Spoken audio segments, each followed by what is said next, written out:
nicknamed at times affectionately as the Gold Factory. So many British athletes based here who have produced world and Olympic gold medals over the last few years. Well, today we're going to bring you both live action and some highlights of the last couple of days of racing. We're going to start off with the women's sprint semi-finals, and we're going to bring you both the heats of those. In the first one will be Christina Vogel, and we turn our attention then to the track. Vogel there on the right-hand side with the rainbow jersey. Vogel is on very, very good form at this moment in time. She's up against Shanna Braspanix of the Netherlands. That's the rider in the Dutch-coloured kit. And Vogel, over the last few days, has been tremendously quick. She was also very much the same in Pruskov. There is no doubt that she has got very fast legs at this moment.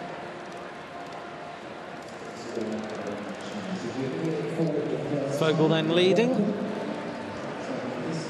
In the sprint in Pruskov, she beat Stephanie Morton into second place. Mathilde Gross of France was in third place.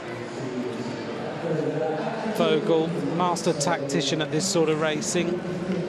But Braspanix decides to go to the front then. Christina Vogel, twice an Olympic champion, 9 times a world champion. Just keeping herself very high up the banking so she can use the steepness of the bank to very good effect. Braspanix is going to try and outwit her here to, of course, put Vogel on the back foot. It is the best of 3 rides. Now they start to turn up the pressure just a little bit as Braspanix leads and Vogel gets into the slipstream. Goes very, very close to the shoulder there of the Dutch rider.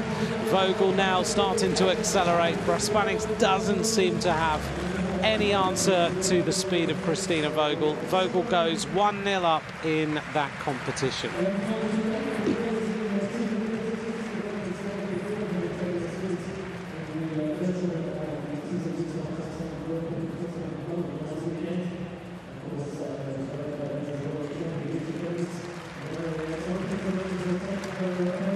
Replay then of Vogel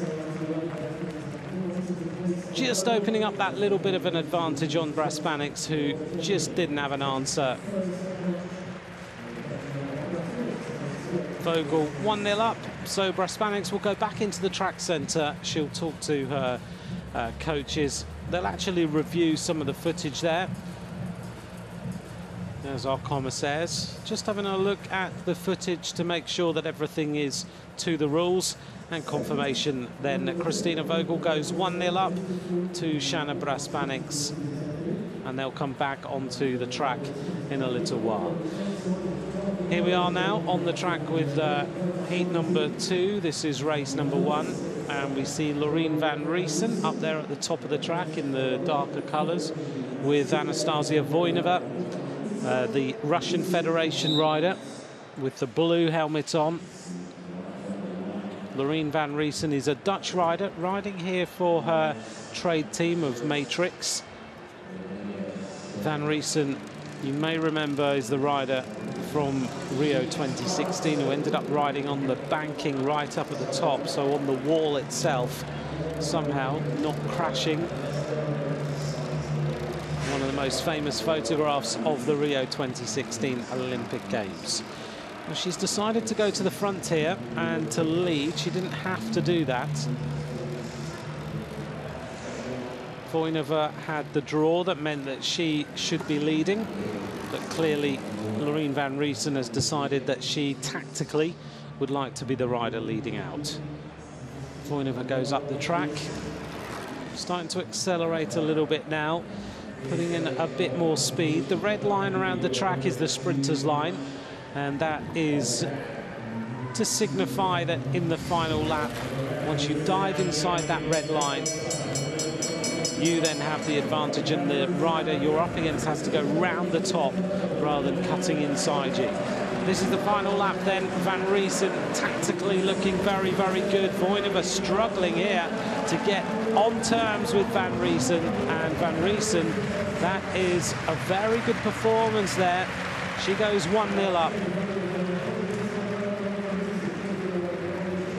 She decided with her coach what she was going to do, and she did that straight from the off, winning that one by almost a bike length. In fact, half a bike length by the time we hit the line. Voinova was closing in, but she wasn't closing in quick enough. Loreen van Riesen goes 1-0 up against Anastasia Voinova of the Russian Federation.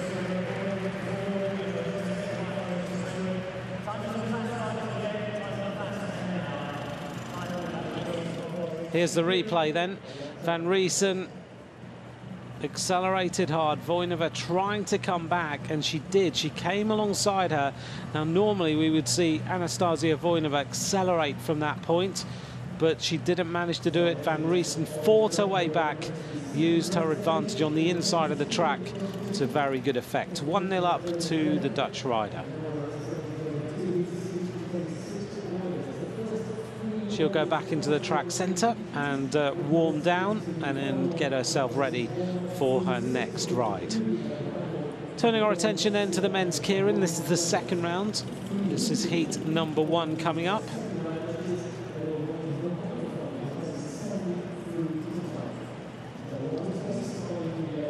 And in this one,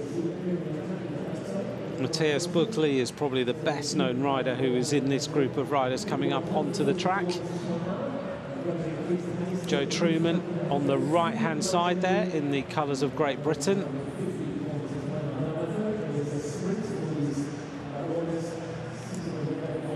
Well, the keirins over the last 24 hours have been a little bit crash fest, really. There's the Argentinian rider, Leandro Botasso.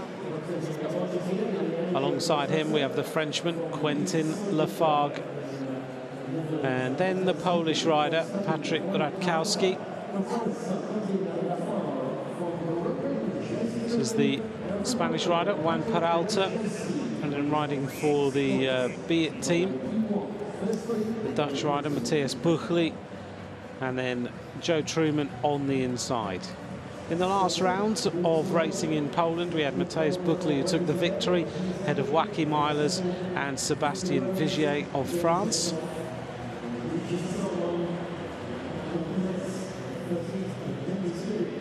So this is to fight out to get into the next round of racing.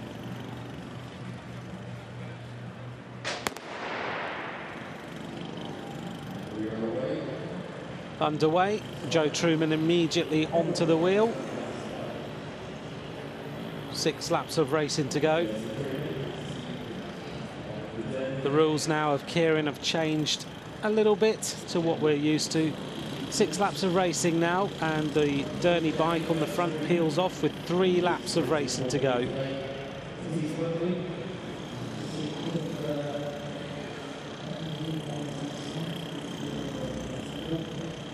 Joe Truman right on the wheel of the bike. Behind him, Mathias Buckley. Buckley there, very wrapped up after a bad crash yesterday. Had a crash in the sprint competition. Lost the back wheel completely, and now is very much track burnt all over his arm. Also, other parts of his body very much ripped after that bad crash. 4 laps of racing to go. Truman taking a look around. Buckley is just leaving that little bit of a gap now, and he will use that to accelerate into the slipstream of Joe Truman. The pace starting to go up now. Truman on the front opens up the advantage. The rest of the riders closing in. Buckley is going to use that gap to go into the slipstream. Truman looking very, very good. Who's going to take this one? The top riders will go through to the next round. A little bit of bumping and barging going on. Buckley is safely in there. Peralta moving up on the outside. Quentin Lafargue trying to make a little bit of a move now. Joe Truman looks good as they race for the line. Truman has qualified. Buckley was also up there. In third place was Patrick Radkowski. But a very strong performance there by the British rider, Joe Truman. Throwing his bike to the line, he takes that keirin heat ahead of Buckley, with Patrick Radkowski in third place.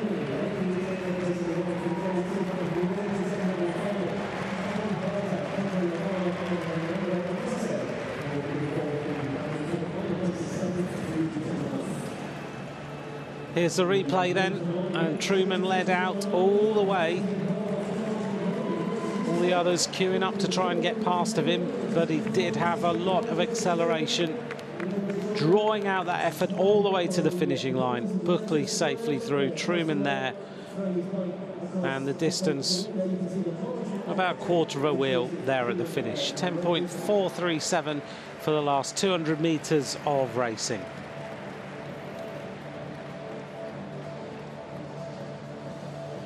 Confirmation then of the men's keirin second round, heat number 1. Truman, Buckley and Radkowski are the 3 riders going through to the next round of racing.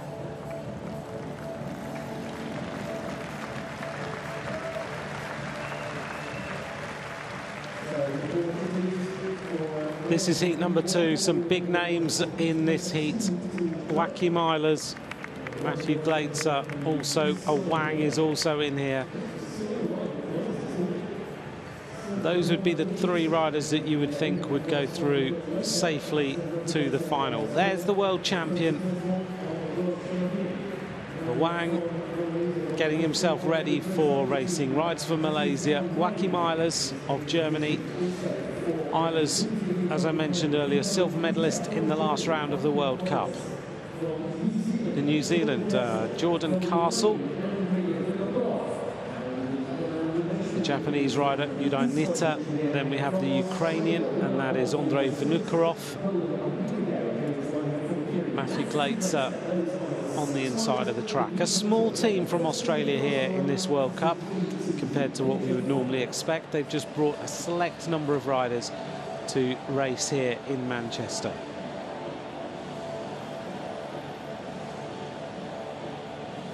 No electric Derny here in Manchester, so we have the proper petrol-driven one, which is now winding itself up to get round the track.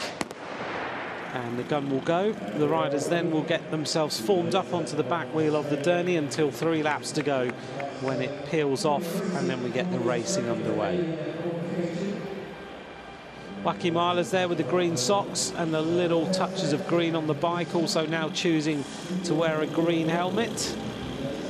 He's always had that colour as a little bit of superstition, and now he is adding a few more touches, a little bit similar to the way that we have Christina Vogel with the touches of pink on her kit.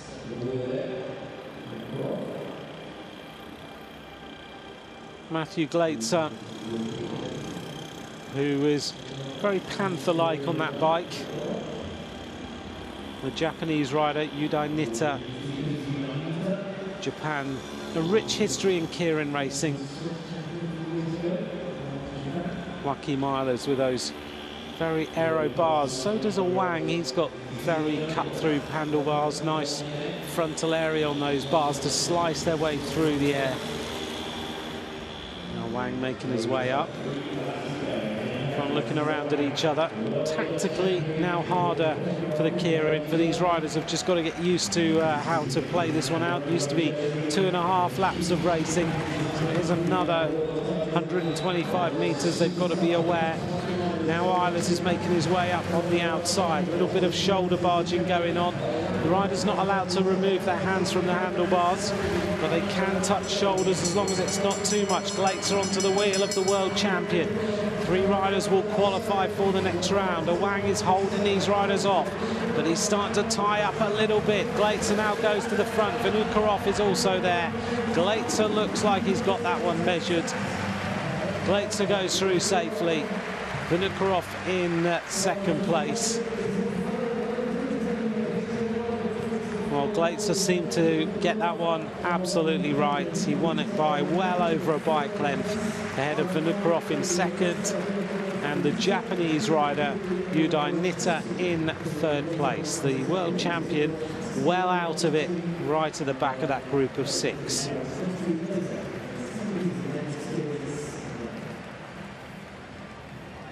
Here's the replay then. Wang working hard there on the front. Just doesn't have the legs at the moment. Sometimes the pressure of being the world champion can really start to tell on a rider. And Wang was so pleased to win that world title that he's probably putting a lot of pressure on his shoulders to perform.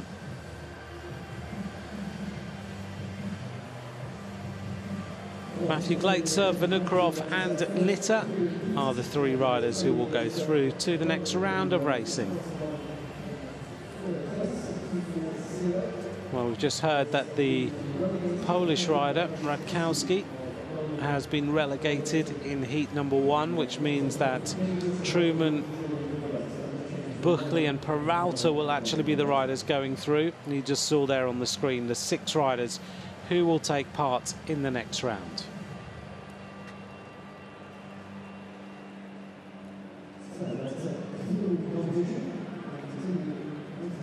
There's our riders who have qualified for the finals. Truman, Gleitzer, Buchley, Vinokurov, Peralta and Litter will fight it out to decide who wins the Track World Cup.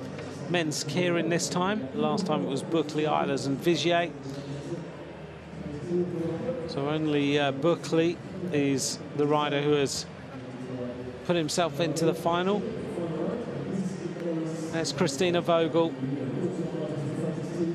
strutting across the track centre with that confident style that she has.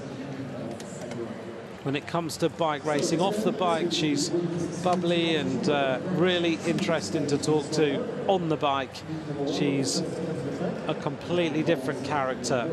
26 years of age. Vogel, 9 times a world champion. There's the little touch of pink on the inside of the gloves. Not choosing to ride the pink stickered bike this time.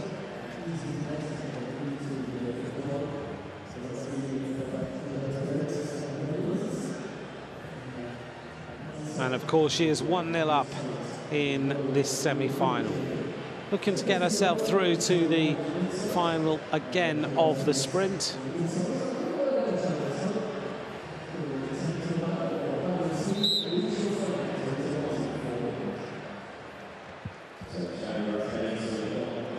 Just glancing across there at Braspannings.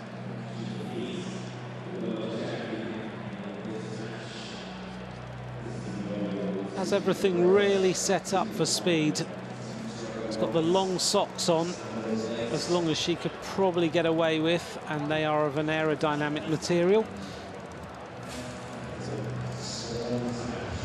The bike with the aero handlebars, dropped aero handlebars.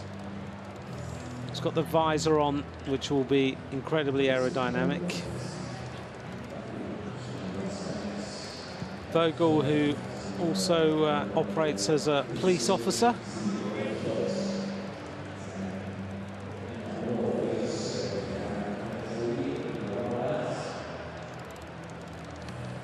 Very lucky still to be competing, Christina Vogel. A few years ago, had a very bad accident. She was hit by a truck. She's fought her way back from that and is now one of the fiercest competitors in track cycling. Just turning the pedals over. Braspannings making her way onto the track. Wants to try and outwit the world champion, which is extremely hard to do. Vogel so at home on the track. Goes down to the Côte d'Azur, the blue area down at the bottom of the track now. Just trying to get Braspannings to make a move that she can then capitalise on. Back down to the bottom of the track. Using that banking, which is around about 40, well over 40%, to very good effect, using the steepness of it to accelerate. Vogel now starts to increase the tempo. Braspannings working hard, but Vogel manages to win that one with an average speed 63.768 kilometers an hour. There was no answer to the speed of Vogel that time. Made it look very, very simple indeed. 2-0, she goes through to the next round.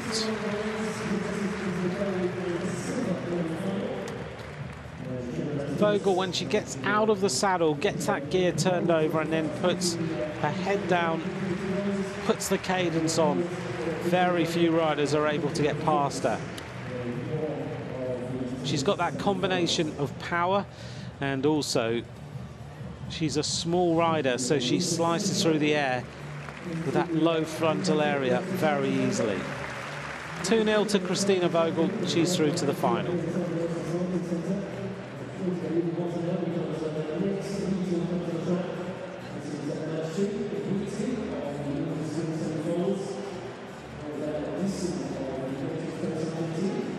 The women's sprint semi-finals.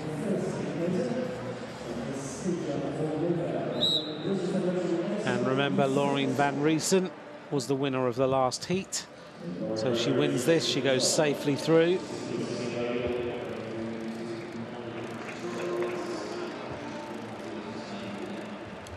Anastasia Voinova has a little bit of work to do here.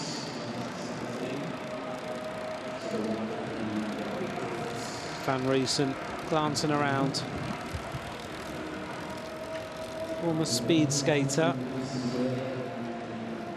Turned her attention to track cycling and is learning extremely quickly. Voinova will, I'm sure, try to get to the front first when the acceleration happens. She'll want to go for a longer, more drawn-out sprint.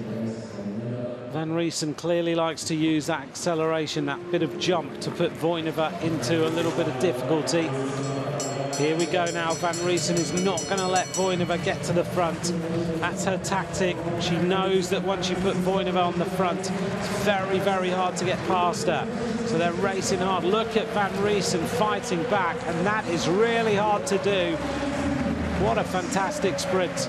Laureen van Riesen beats Anastasia Voinova 2-0.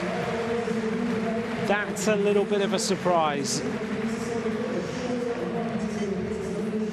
Anastasia Voinova is one of the fastest 500-meter riders in the world. In fact, the world record holder. You could see her working so hard. She knew she had to get past the shoulder of Laureen van Riesen. She nearly did, but van Riesen still had enough left in the legs to come back. She refused to give Voinova any little bit of an advantage into that turn 4, and that's how she beat her. Very, very impressive. 2-0, Laureen van Riesen into the final against Christina Vogel.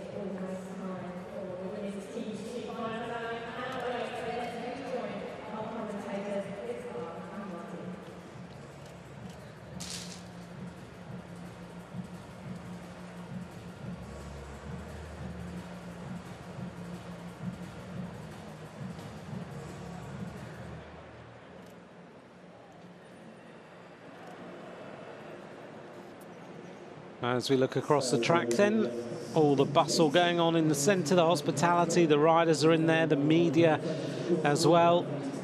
As we look here at the women's team pursuit final start list, Japan against Germany for the bronze, and for the gold, Great Britain up against Italy.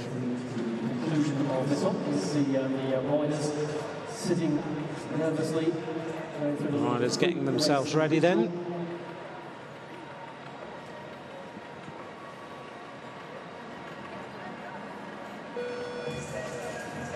So just want to set the starting equipment. Just another more information about the team pursuit. Lots of concentration. This is such a tough event. Women's team pursuit. Now 4,000 metres. Used to be 3 riders and 3,000 metres. Now 4 riders and 4,000 metres. Opposite sides of the track and literally pursuing.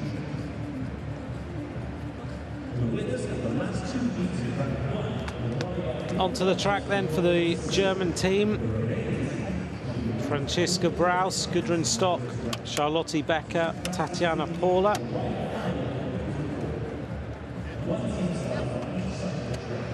In the team pursuit in Pruskov, it was Italy who won against Canada, with Great Britain in third place. Nice to see the Japanese team, though, here in this bronze medal ride-off. Trying to think the last time we saw a Japanese team in a team pursuit final for a medal. I don't think that's happened in women's racing.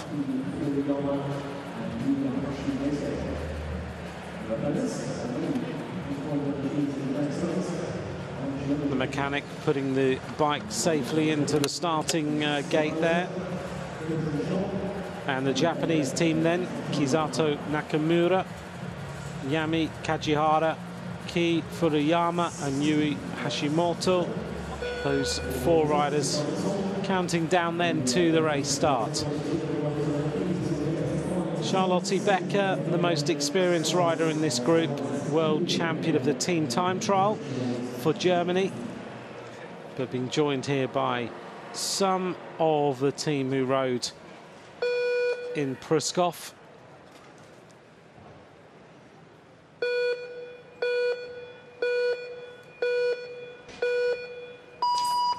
And we're underway then.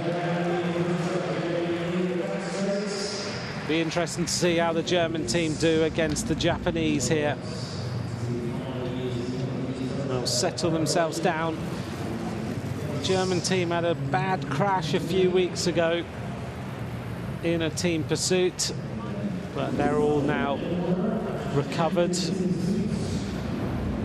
Charlotte Becker will guide this squad with, they've normally had Lisa Klein in here, but they've got Tatiana Paula instead. Gudrun Stock is an under-23 team pursuit European champion, 22 years of age. But the Japanese team have gone out very fast, 0.609 ahead through that opening 625 meters. Now they go even more ahead of the German team. The Germans will ride a more measured effort here. World record 4 minutes 10.236, set in Rio at Rio 2016 with that sparkling performance to take the Olympic title. 0.719 now, 0.751. So the Japanese riding here a very, very good opening kilometre against the German team, but now almost a second behind. 0.996, in fact they go ahead to 1.072, and this is a straight race, so it's not about time, it's about beating your competition on the other side of the track. So the Japanese clearly have decided, let's go out and put the Germans into difficulty. Swinging up the track then was Hashimoto, who goes to the back of that quartet. Going 1.3 up now. Well, the Japanese squad are turning the pressure up, but the Germans are coming back. 1.195. German team, they don't look ragged. They look like they are under control here on this track, coming up to 2,000 meters. 1.28, 1.4. So the Japanese have responded to that effort of the Germans. 1.426, 1.5 now. This would be a big surprise for me if the Japanese squad beat the Germans. They look very, very measured in their effort right now. They are moving quickly on the track, and they are almost in the same straight as the German squad. 1.6 now. 1.8, so we're coming up to the point where they can see the German team, and actually they will start to get some advantage shortly on being in the same straight. Once they get into that turbulence being created by the German team, then they'll almost get sucked along. 1.6 is the advantage. They still have four riders intact. Kisato Nakamura, Yumi Kajihara, Ki Furuyama, Kyo Hashimoto. 1.656. The Germans lose a rider. The Japanese have lost a rider. Now Now it's all about how these riders respond in the final kilometre of racing. Oh, the Japanese starting to get a little bit ragged now, hitting some of the pads on the inside of the track.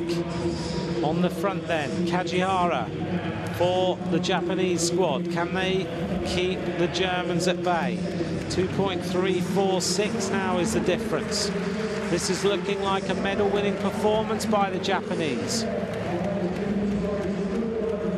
The Germans need to find a little bit of something if they possibly can. On the front then, it is Nakamura. Oh, loses the wheel a bit. One lap of racing to go.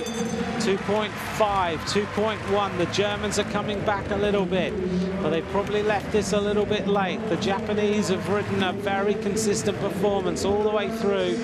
As they make their way up to complete this, they are going to take the bronze medal. 4:28.668 for Japan. 2.1 seconds ahead. Stunning performance by Nakamura, Kajihara, Furuyama and Hashimoto. That will give them huge morale boost in terms of their ability to ride a team pursuit. It's not going to be the fastest performance ever, well outside the time of the world record, but it was a consistent and well-drilled performance. Japan will take the bronze medal here in Manchester in the World Cup.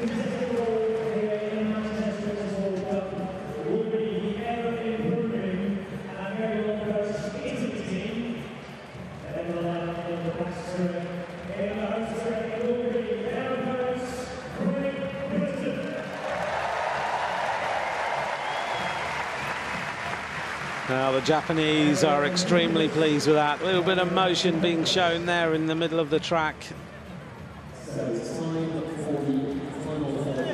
Onto the track then for the gold medal ride-off.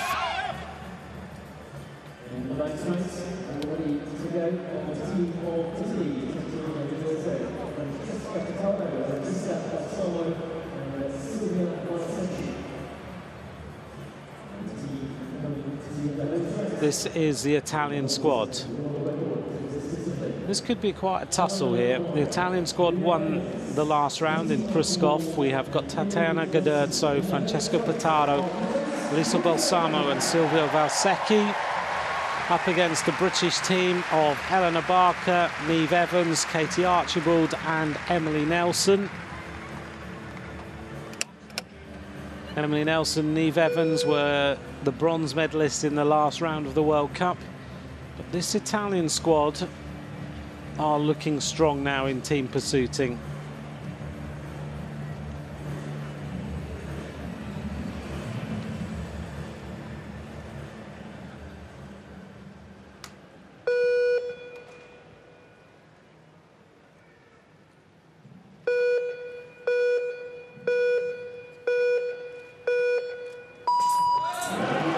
This should be an interesting race then between these two squads. Great Britain, the Olympic champions. They have, of course, only got two members of their Olympic winning team, Katie Archibald and Eleanor Barker. But those two have got enough experience to guide Neve Evans and Emily Nelson. For the Italian team, Tatiana Gaderzo, a former world champion on the road, 2009. Lisa Balsamo, one of the most talented young riders in the world. Joining up with Francesco Pataro and Silvio Valsecchi. Let's see what happens after the opening kilometre. The Italian team really have their minds focused on trying to win in Tokyo 2020 and take away the title of Great Britain, who are now already 0.9 up after the opening 800. Great Britain's time, 4:10.236 in Rio. Doesn't seem to me that it's warm enough here in this track today to be able to beat that sort of time. But we'll see how they both compete as things start to even out after 2,000 metres. The Great Britain team, you can see there on the graphics with a red, a 1.085 up against Italy. Neve Evans, who is one of the new discoveries of the Great Britain team. She rode the Revolution series here on the Manchester track, and she dominated the women's competition. Drafted in then to the Great Britain team now. Emily Nelson has come through the ranks. 1.2 up now for these two squads. Katie Archibald has been riding well here over the last couple of days. And Eleanor Barker also. 2,000 metres, 1.4 up for the British team. Italy keeping it consistent, still 4 riders. Paul Manning keeping a good eye on what is going on, a very experienced coach. It's a difficult change there for Katie Archibald, but they go 2.1 up now. The Italians still looking consistent. The pace is high of both these teams. 2.551. Great Britain are almost now in the same straight, which means they will start to get that advantage of the turbulence of the Italian team, almost draw them around this track. 2.2 up. Coming up now towards the 3,000 metre point. Have the Italians got anything left back in the tank? 2.1 now. Looks to me like the Italians might have a little bit of something.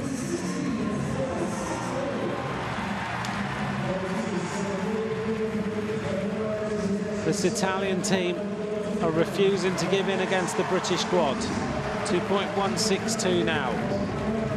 Guderzo, extremely tough on the road. Pitaro, Balsamo, Valsecchi, another strong road rider. But the gap goes out to 2.9 now.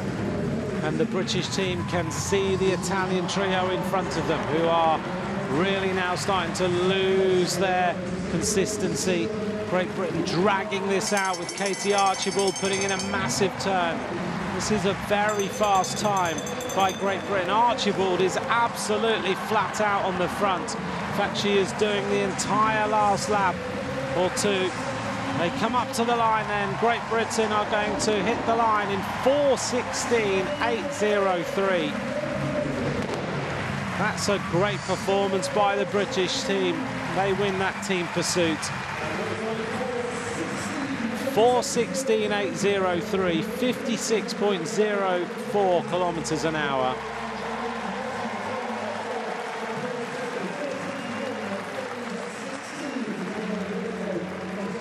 Very impressive performance.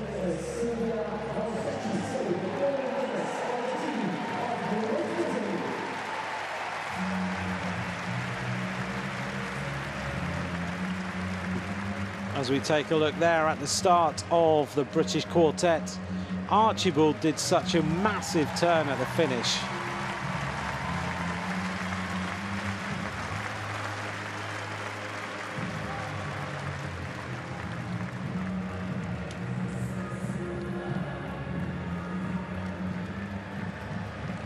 All 4 riders still there at the finish in a time of 4:16.803.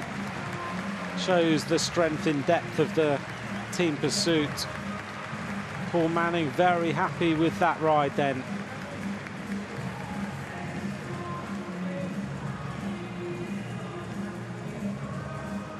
Katie Archibald, super tough.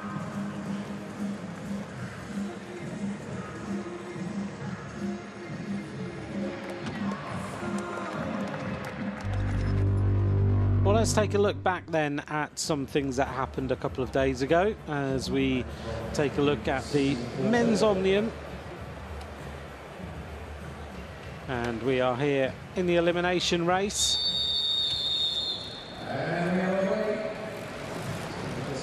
The omnium now 4 races.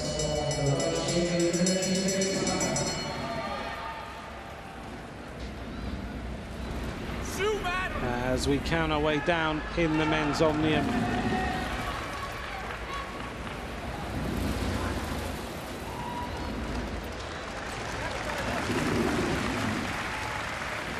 very, very tough in here at the moment, as we see then the Dutch rider being eliminated, Roy Peters.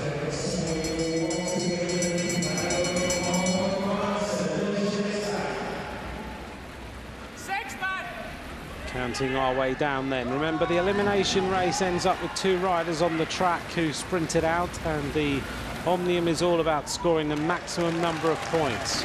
Another rider eliminated then, the German rider, Maximilian Bayer. Maximilian Bayer out of the race. That little orange box will be flashing red to tell him that he's out of the race. Down to the last 7 riders then, all across the track.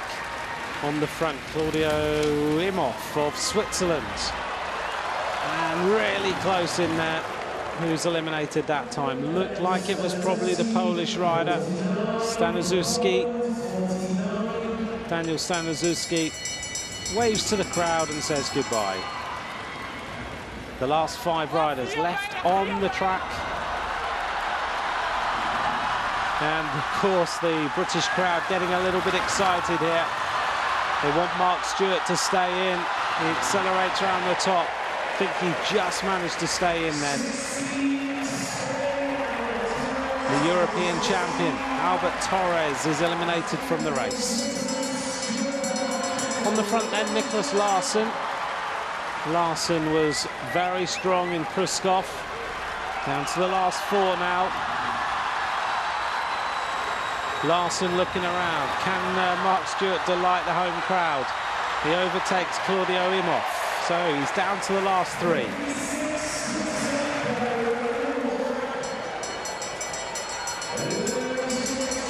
On the front, the Frenchman, the world champion, Benjamin Thomas. Larsson makes his way around the top, and Stewart trying to find some power in those legs, but he doesn't have anything left. So it's going to come down to the last 2 riders, Larsson against Thomas. Mark Stewart eliminated. Well, he's given everything. A little bit of scarring on the arm after his crash earlier on in the Omnium. So Larsson up against Benjamin Thomas. Thomas now accelerating hard, going down to that black line, the gauge line at the bottom of the track. Big acceleration. Nicholas Larsson trying to get on terms, which he does. The Danish rider safely takes the elimination race, leaving him at the top of the standings with 116 points.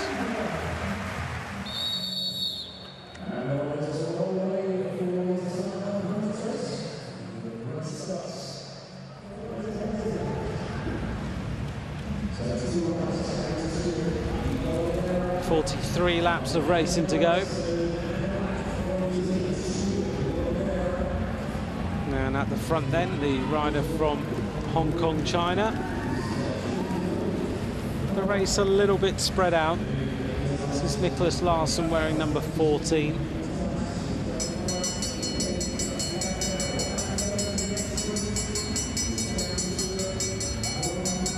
A little bit of an attack going on now at the front of the race.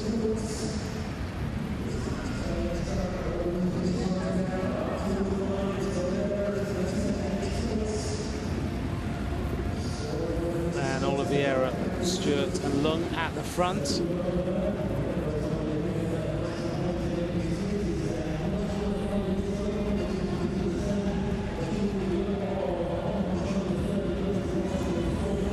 A little bit of a move starting to happen now as we see Larsson. Larsson joining up here with the rider from Portugal, Oliveira. Thomas has got to get himself up there as well, the man in the rainbow bands. He's joined up with Maximilian Bayer. So a little quartet of riders going clear, and Thomas has got to get himself there to maintain his position. He leads this Omnium with a 4-point advantage on Larsson, who is the rider in the red at the front of the attacking group.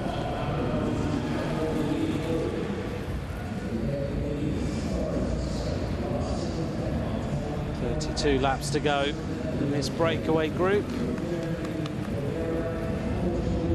Now at the front of the race, Larsen accelerating hard now. This is the biggest group of riders on the track. They are the lead of this Omnium now. Larsen up against Thomas. So we'll get an idea now of who is leading this Omnium competition after that sprint. Thomas has been involved in all the action. He now leads with 145 points to the 139. Torres is also up there in third place, the Spanish rider. Thomas now accelerating again. Mark Stewart in second place.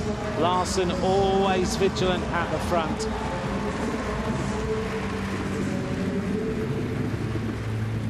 And the Polish rider there, Stanaszewski, suffering a little bit. 8 sprints have gone. Stanaszewski took the 5, Thomas took 3, Stewart took 2, and Larsen took 1 point, which means that Thomas, after 8 sprints, has now got that 8-point advantage on Larsen. Torres with 1.25, Bayer then Stewart. So only 2 sprints left to go. 12 laps to go.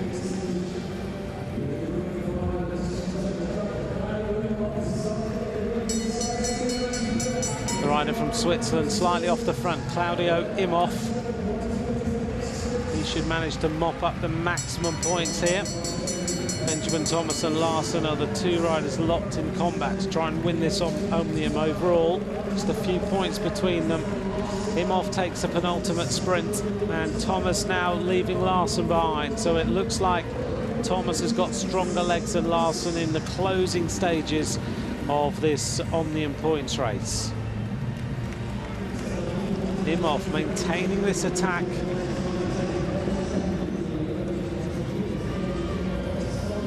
Still has a good advantage on the peloton.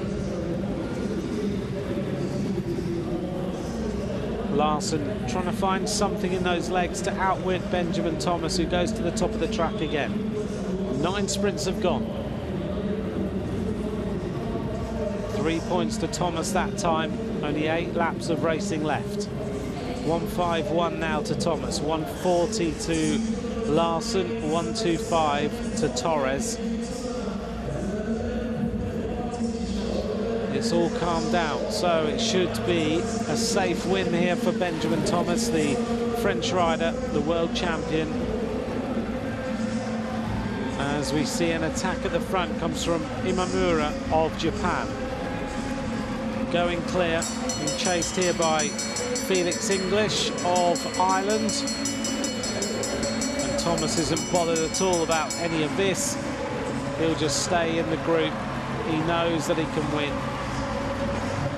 The New Zealander going for the final points as well. English takes some points, but the win in the Omnium competition goes to the Frenchman, the world champion, Benjamin Thomas, with 151 points to 140 of Nicholas Larsen of Denmark.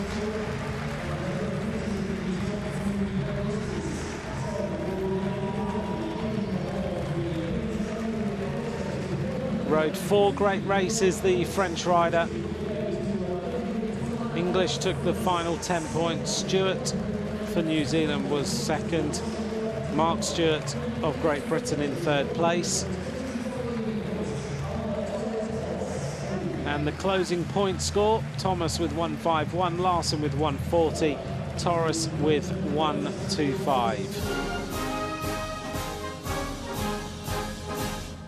Ladies and gentlemen, please congratulate Thomas.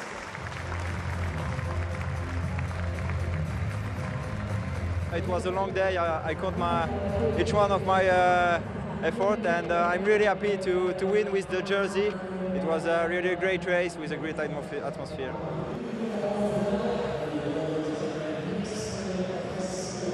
So we've seen the men's Omnium. Let's take a look then at the women's Omnium. We're into the elimination race. Jennifer Valente of the United States of America is the rider who is winning this Omnium at the moment. If you'd like to join me on Twitter, don't forget to join me at @McCrossan is where you can tweet me today. Taking a look then at the elimination race in the women's Omnium, the penultimate race in this competition. Valente riding a nice consistent race at the front. Lotte Kopecky of Belgium, the rider who is eliminated that time. Valente constantly staying on the front of this group. Trying to move up, Amelia Diedrichsen in the red and white. She's the former world champion on the road and now eliminates the rider from the Czech Republic, Jamila Machakova, wearing number 12. She's taken out of the race.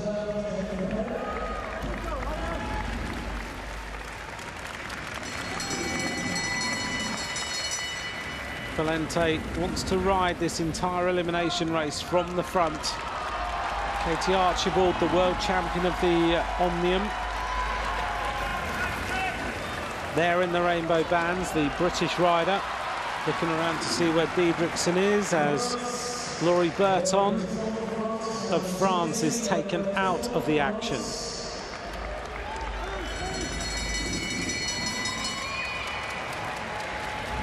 Katie Archibald decides to go to the front then. Big effort from her as she starts to stretch this race out.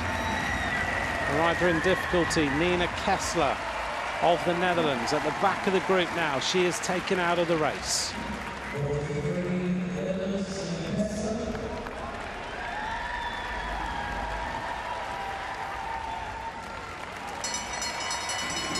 Last time it was Kirsten Wild who took the Omnium ahead of Valente and Diedrichsen.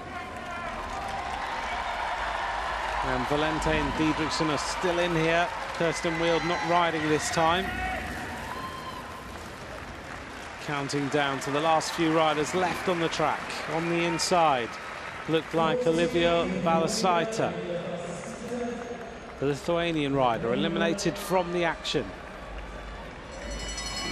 Down to the last four. Archibald looking for a little bit of a gap if she can find it. She's having to go the long way round. The Italian rider Elisa Balsamo just closed out a little bit there. Elisa Balsamo eliminated that time. Down to the last three.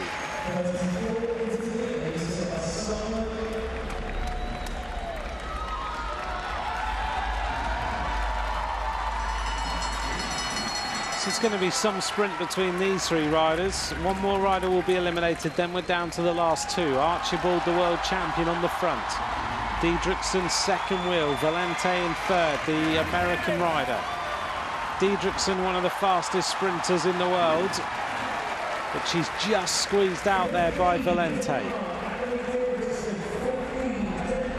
Diedrichsen removed from the action, down to Katie Archibald of Britain and Valente of the United States of America.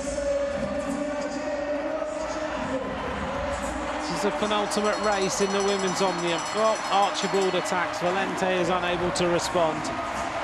And Archibald is going to safely take the elimination race.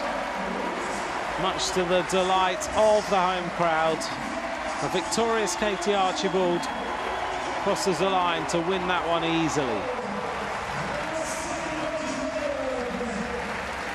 Very impressive by Katie Archibald.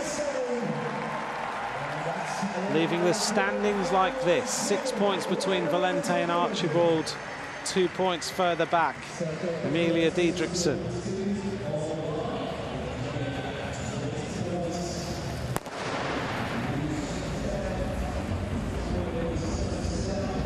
Into the points race.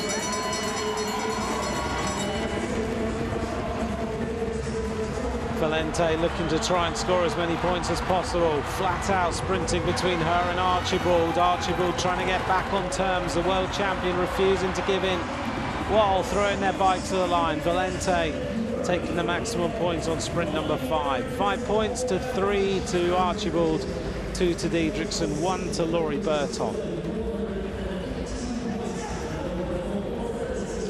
Valente still with a 4-point advantage on Archibald. Didrikson falling away a little bit here. Burton safely up there in 4th place.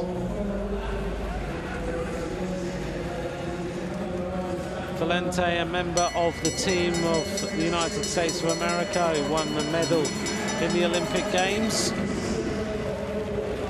In the team pursuit, took the silver medal. Twice a world champion in the team pursuit. But certainly, she's liking this Omnium format. It's working well for her. 20 laps to go. Kajihara takes some points then. 5 points to her. Stenberg of Norway with 3. Didrikson with 2. And Archibald takes another point. Valente doesn't score that time. Just 3 points now between Valente and Archibald.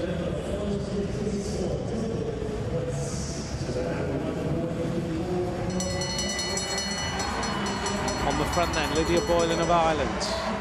11 laps to go. This is the penultimate sprint. Archibald moving up on the outside, trying to score some points to close up on Valente. Big sprint then. Boylan takes it ahead of Archibald. Looked like Usibayaga also up there, and Valente squeezed through to take a point. So, Boylan with 5, 3 to Archibald, Usibayaga with 2, Valente with 1. Leaving Valente just 1 point ahead of Katie Archibald, with double points on the final sprint. Final lap of racing in the women's Omnium. All down to the sprint between Archibald and Valente. Big acceleration from Laurie Burton of France. Archibald going for it. Valente is up there. And Valente is going to score a huge number of points here as they hit the line. Burton takes some points in 2nd. Valente will take 3rd. And Kajihara takes 4th.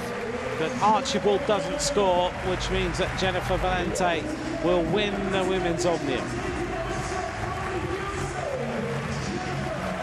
Spectacular performance by Jennifer Valente. She wins 5 points ahead of Katie Archibald, with Didrikson in 3rd place.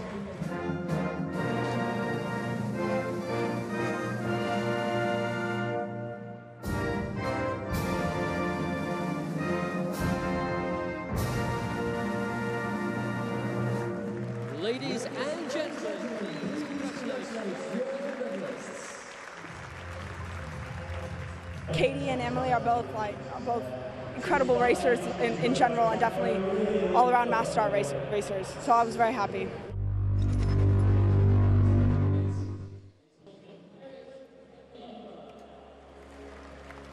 A very happy Jennifer Valente took the women's Omnium. We're here on the 1 kilometre time trial, and the standings so far.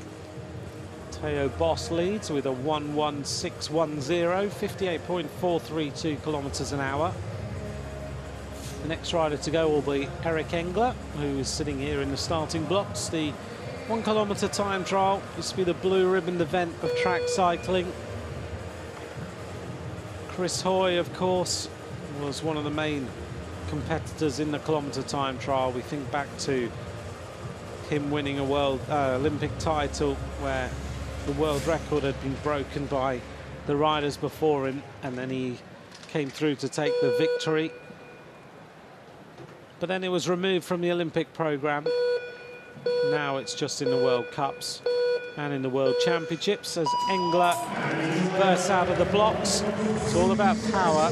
It's 4 laps of the track, but it's absolute precision. You have to get everything absolutely right.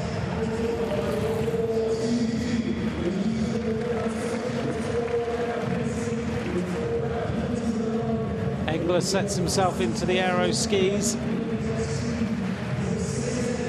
He's down on the time of Theo Boss. In fact, this is a fast ride here by Engler. 18.501. He is going quicker now. 31.943 for Engler. The time to beat is a 1:16.10. He's now almost a second ahead as he makes his way into the closing stages. This is the bit where it really hurts. Engler hits the line. Fastest time. 1:10.85 for Eric Engler.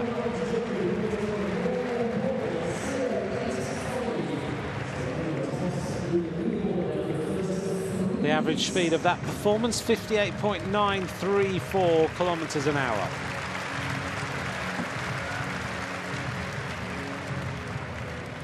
If you'd like to tweet in with any questions, @Ant McCrossan is where you can join me.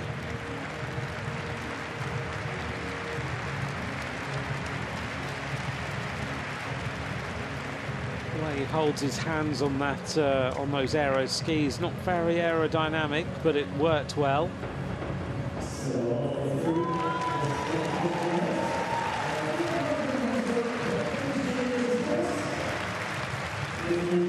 And Engler goes to the top of the leaderboard with a 1:10.85.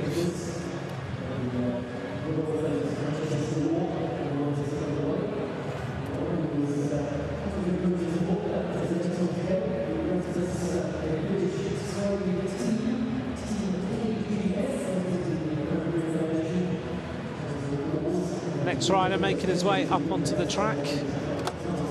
This will be Jonathan Whale,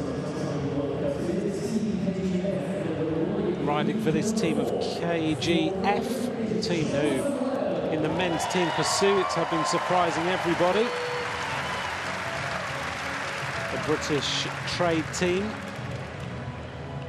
World Cups, you're allowed to have both nations and trade organisations racing against each other. So Jonathan Whale looking to beat the time, 1:10.85.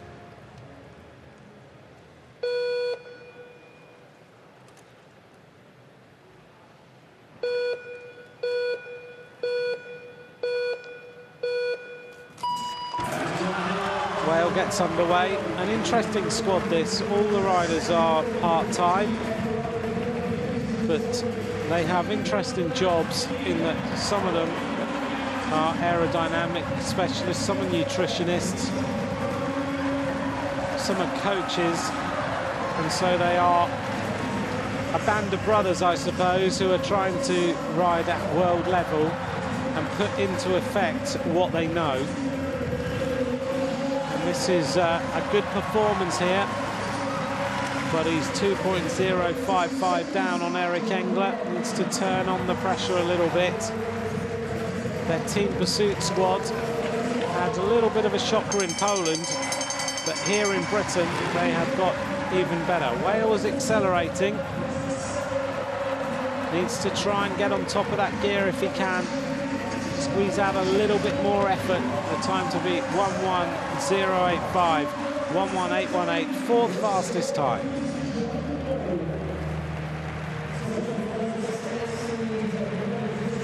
It's such a hard effort here on this velodrome.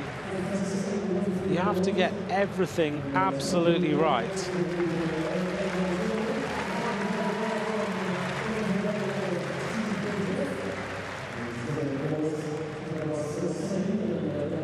Just not quite on the black line. Nice aerodynamic position though, but just wavering a little bit in some of the corners.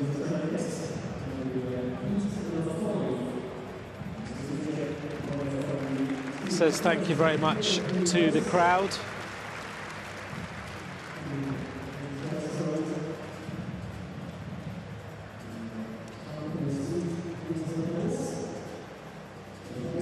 Standing so far, Engler leads 1:10.85.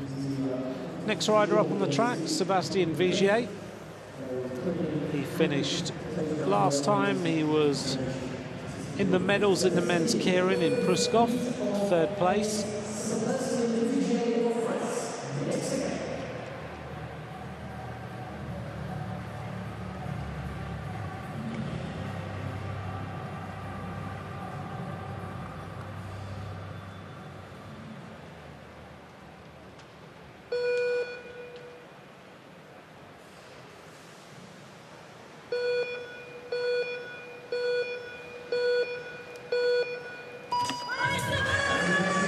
4 more riders left to start. This is one of them, Sebastien Vigier. Gets out of the start very, very quickly indeed. Double disc wheels in. Slicing through the air in this velodrome nicely. He'll get onto the aero skis. Now he's going to really kick on the cadence a little bit. 18.501 was the opening 250. Coming up to the point at 500 meters, he's got to get a little bit quicker. Eric Engler went through in 31.943. Vigier was just over 32 seconds.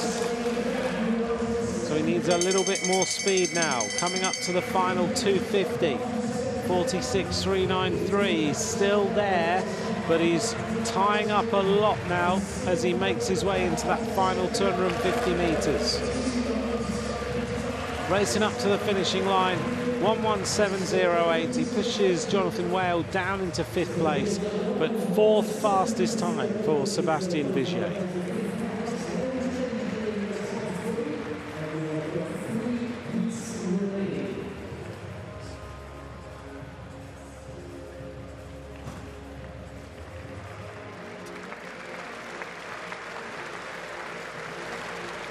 He looked quick in the opening phases of this 1 kilometre time trial, but he really tied up in the final 250.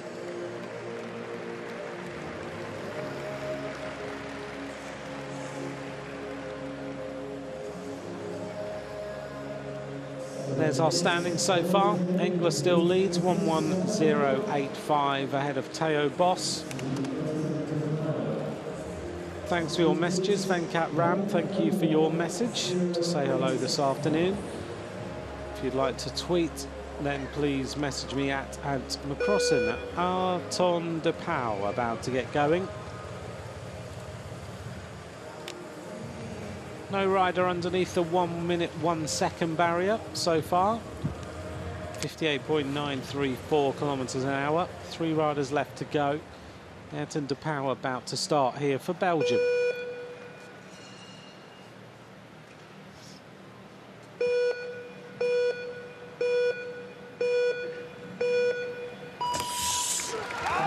A good start then by Arton de Pauw, getting that gear turned over as he comes out of the starting blocks very quickly.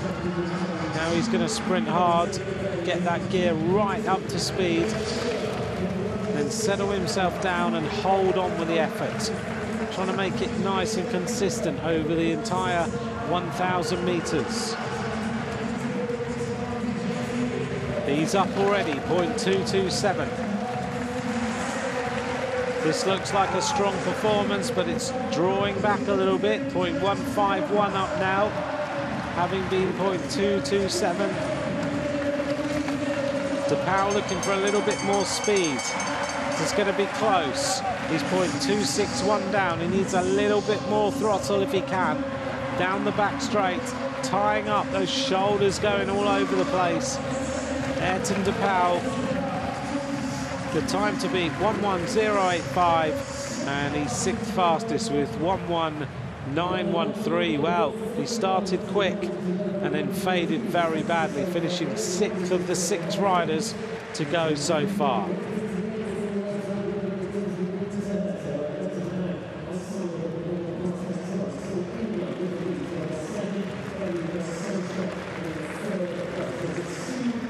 Well, it looked like he had this one, but that last 250 was very, very tough indeed.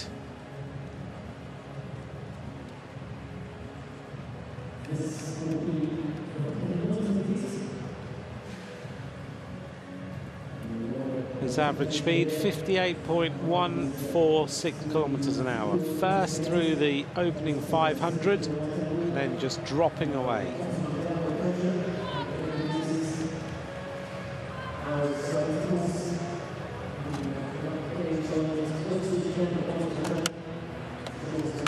Onto the bike, the penultimate rider to go, Callum Skinner of Great Britain, riding in the colours of 100% Me.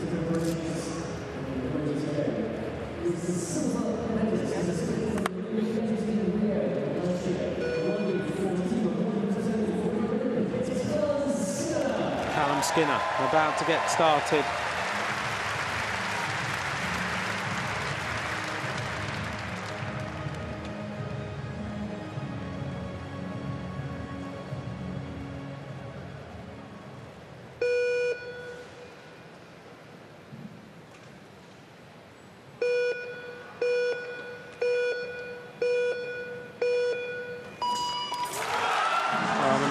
Keeping his foot on that starting gate, making sure there was no movement in it at all. Skinner starting his acceleration now in the next Olympic cycle leading up to Tokyo 2020. Only 6th fastest through that opening split, 19.282. Skinner generally will ride a much bigger gear here. Now he's starting to give it a little bit. Jan van Eyden asking for a little bit more. He goes 5th fastest, 32.513. Still a little bit all over the track. Skinner now needs to find a little bit more. 0.301 down, 3rd fastest. Has he got anything left in the closing 250? Callum Skinner, the time to beat, 1.1085. Heading now for the finish. Skinner hits the line, 2nd fastest, 1.1161 for Callum Skinner. It's a really good test for these sprinters, this discipline. Gives you the ability to dig very, very deep. A long, consistent, drawn-out sprint with an acceleration at the end if you get it right. Skinner now 2nd fastest. Engler has only got one rider now who can beat him, and that is Matthew Gleitzer of Australia.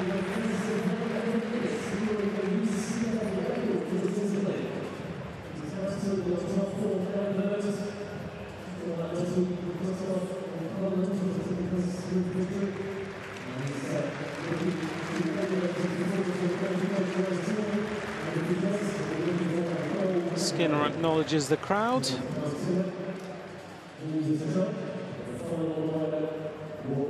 And there's our time so far. Engler leads for Germany. Skinner in 2nd place. Theo Boss in 3rd place. Only this man can beat all of them. Matthew Gleitzer.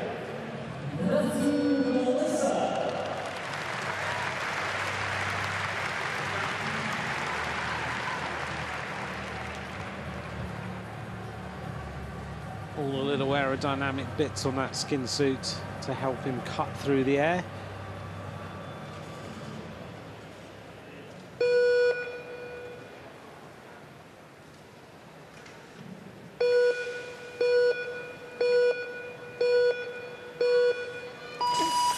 Gleitzer puts the power on. It's a huge effort to get out of those blocks and to get this bike up to top speed very, very quickly. Gleitzer then accelerating hard. Through the 250-meter point, and he's got a lot of work to do. 4th fastest time. Gleitzer into that panther-like position on the bike, really aerodynamic. Keeps his chin as low as possible, down to the forearms. Being urged on by, interestingly, Ross Edgar on the inside of the track. Ross Edgar, a British rider, a medalist in Beijing, now working for the Australians. And Gleitzer is coming back. The time to beat, 1.1085. He now goes quicker. Gleitzer tying up a little bit. Can he win this kilometre time trial? 1.00.081. Gleitzer takes it. Edgar, thumbs up from him. Ross Edgar, who was a coach at the UCI sprint school in Aigle in Switzerland, now working for the Australians. And he knows a lot of the ways that the British riders have trained, because he was one of them. He used to be one of the key training partners of Sir Chris Hoy. And Edgar now is helping the Australian riders to try and produce these top performances. Gleitzer then takes the kilometre time trial. with an average speed 59.919 kilometers an hour.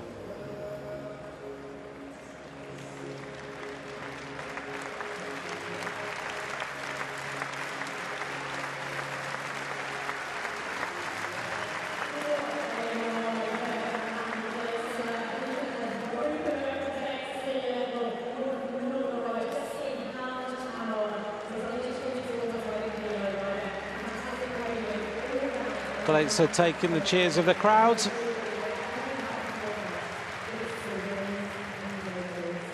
And confirmation then of the kilometre time trial. Final results, Kleitzer wins in 1:00.081. Engler in second place, the German rider. And third place, Callum Skinner, riding for 100% Me.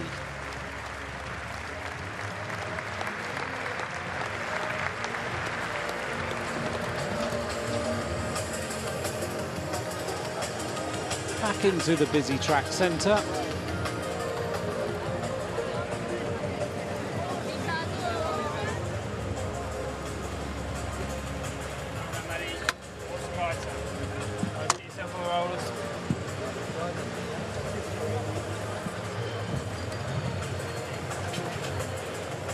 There he is. He can spin those legs now. Still hear him recovering. We're going to turn our attention then to the women's sprint finals.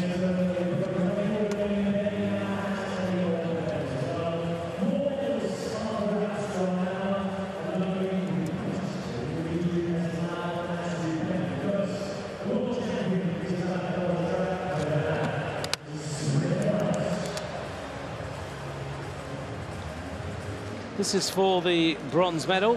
Anastasia Voinova there, in the colours of the Russian Federation, just cleaning her visor.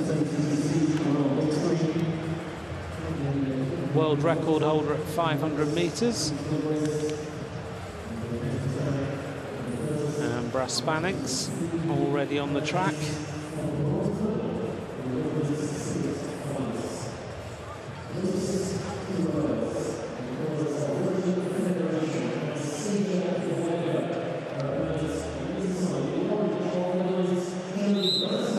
Toughness of these sprinters is fascinating.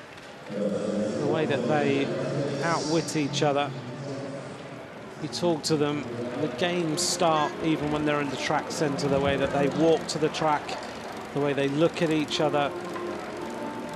The top sprinter will tell you that the race can often be won even before you get onto the boards.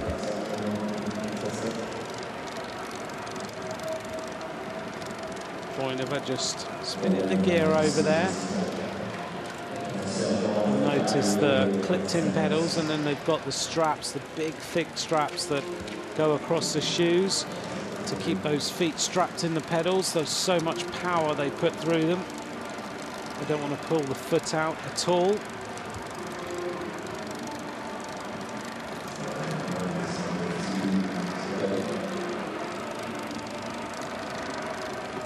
The drivetrain on the bike just clicking over up onto these steep bankings. They make it look so easy, but well over 40 degrees at the ends, and normally around about 12 degrees on the side. Most people, when they walk into a velodrome for the first time, look down at how steep it is and they can't believe it, because the television pictures certainly don't make it seem that steep. This will be the best of 3 rides if necessary. Braspanix leads, Voinova trying to get back on terms, but Braspanix still leading now. Voinova coming up to her shoulder. She doesn't seem to have the snap that she's had. Braspanix takes it 1-0. Very good sprinting by the Dutch sprinters. And Shanna Braspanix has put Anastasia Voinova into some difficulty now.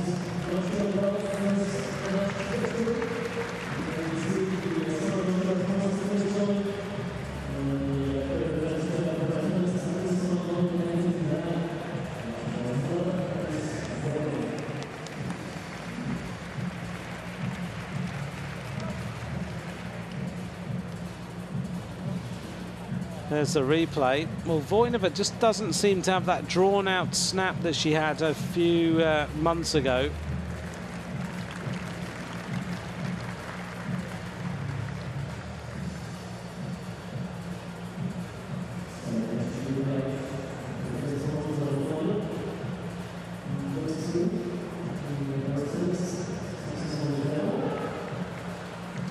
Onto the track for these two sprinters then. Loreen van Riesen was a speed skater. She won a medal in the Winter Olympic Games. Now she's trying to focus on her dream of winning an Olympic medal in the Summer Games. Comes from Leiden in the Netherlands. Vogel in the rainbow bands, 9 times a world champion, Olympic champion already, still young.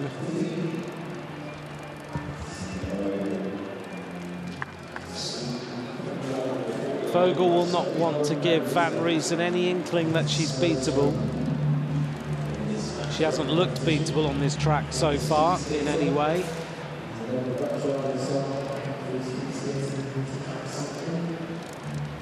Van Riesen turned her attention to cycling later than normal, now 30 years of age. She's learnt very fast how to be a track sprinter, a keirin rider.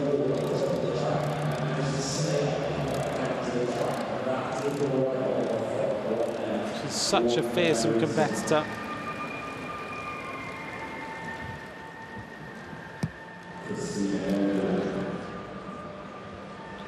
How does she outwit Christina Vogel? Vogel just hanging back a little bit. Again, this will go to the best of 3 rides if it's needed. Van Riesen accelerates. Vogel now having to work hard. Van Riesen's trying to use a little bit of snap very quickly to get ahead of her competitors. Vogel now goes onto the shoulder of Van Riesen, but Van Riesen's holding her off. They go for the line. Vogel wins it. She still has so much speed. 1-0 to Christina Vogel. Thanks, Hein Kruger, for your message. Why don't they use solid front disc wheels in all the races on the track? Like Vogel here and Van Riesen, basically just for manoeuvrability. If you have a double disc wheel in, then they're trying to manoeuvre against an opponent. They don't ride so well. There's not much manoeuvrability in them. They're built for straight line speed, and that's about it. But in a sprint like that one that you just saw, you've got to be able to move the front wheel around a little bit. And so they'll use as aerodynamic a wheel as they can. So these bladed spokes that you can see, carbon fiber blades, but they won't use the filled-in disc wheels. Thanks for all your messages. @Ant McCrossan is where you can tweet me this afternoon. And don't forget to follow @UCI_cycling as well for all the news about what's going on in these World Cups.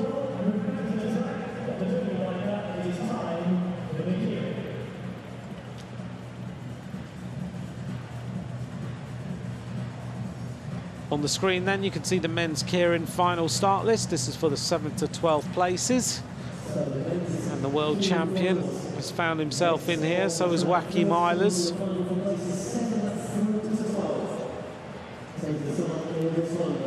Patrick Radkowski, who was relegated, remember. He's in this one in red and white. There's Joachim Eilers. Won't be too happy about being in here. He was second in the last round of the World Cup. There's Jordan Castle of New Zealand in the black, the Argentinian rider, Leandro Botasso.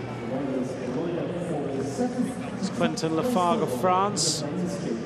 And there's our world champion.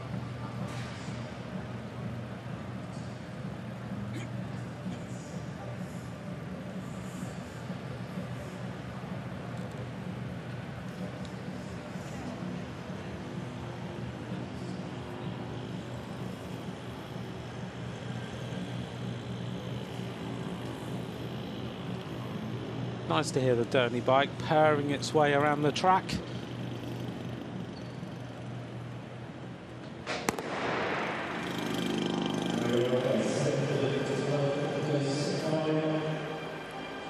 Derny rider here on the track is the Derny rider who was in London 2012.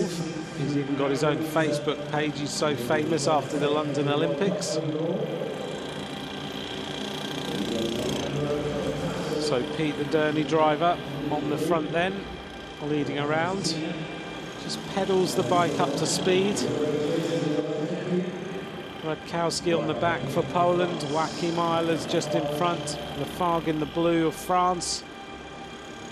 Tissot in the blue and white of Argentina.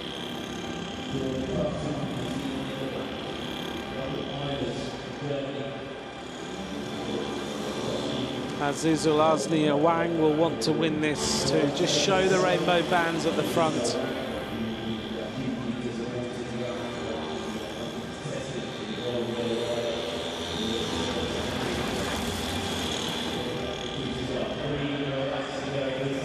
Pace starting to go up. The Derny bike peels off. The New Zealander Jordan Castle goes to the front. A little bit of an acceleration there. Now Wang trying to get back on terms. He's looking around though, lets the gap go. He's trying to tease someone into it. But Tissot comes around the outside in the colours of Argentina. Wang now decides to accelerate. He goes through the gap. Castle can't go with that one. A Wang now on the front. 1 lap to go. A Wang with a big acceleration. Goes to the front then. Quentin Lafargue is going to challenge him on the outside. A Wang looks to be tying up in the final 200 at the moment. And Quentin Lafargue takes the 7th place in the men's keirin.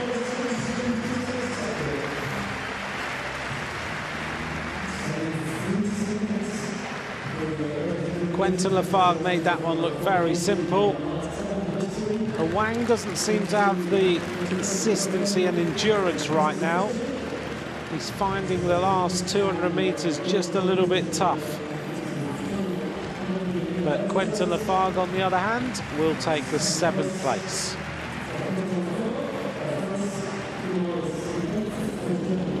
Little power meter there underneath the saddle, which is recording all the data of that sprint that the coaches can then use later.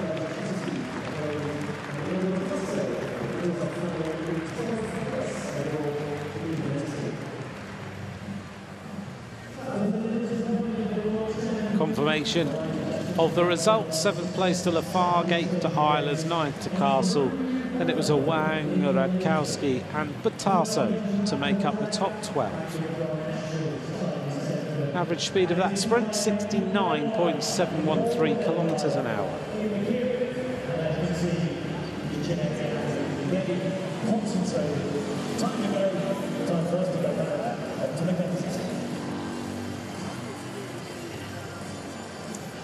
So the final 4 levels in the men's keirin.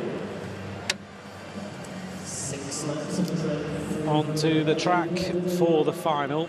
Great to see the British coach back, who had a liver transplant just a few months ago, straight after the Rio Olympics. Wonderful to see him back here and looking after his riders. Top of the track then, we have the Japanese rider, Yudai Nita. Alongside him, Joe Truman. As the British coach, great to see him back. The Ukrainian rider, Andrei Vinokurov. Last little bit of instruction. Teus Buckley, who's recovered from his big crash of yesterday. And Juan Peralta of Spain in the yellow and red. At the bottom, Matthew Glaetzer, who's ridden a lot of races over the last few hours here on the track. Been held up there by Ross Edgar.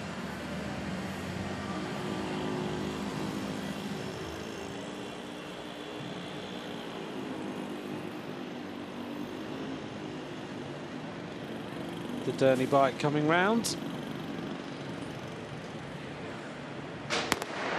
Buckley won in Poland. He went very early. He beat Wacky Milers into 2nd place. Bastien Vigier in 3rd. Those two haven't made it into this final, so it's Buckley looking to win again.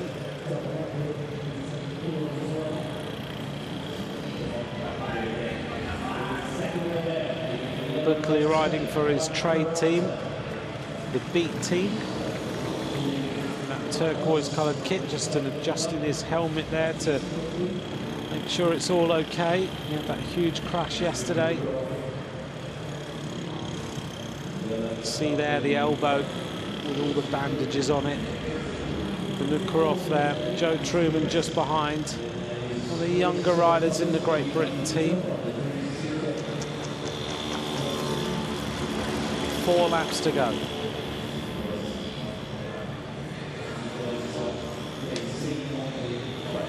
See who can take this one. And of course, in the World Cups, there was a World Cup leader. Very important to score points. 3 laps to go. This is a little bit more cagey. Nita moving up in the green. Glaitzer goes in the inside. Peralta starts the acceleration. Vinokurov in the blue and yellow. Truman is also there, bouncing off some riders. Buckley looking to go for a long one here. Onto the wheel of Vinokurov. Buckley looks around. This is 1 lap to go now, and Vinokurov is there. Truman doesn't look to have the legs at the moment. Buckley does. Vinokurov leading out. Buckley now has a little bit of daylight between him and the rest of the group. Buckley squeezes through. He takes it. Matthias Buckley wins the keirin here in Manchester.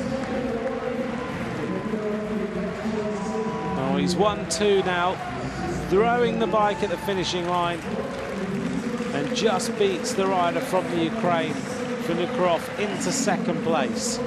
Peralta was up there in 3rd, followed by Glaitzer, Nitta, and then Joe Truman. But Matthias Buckley, the dominant force in the keirin so far in the World Cups.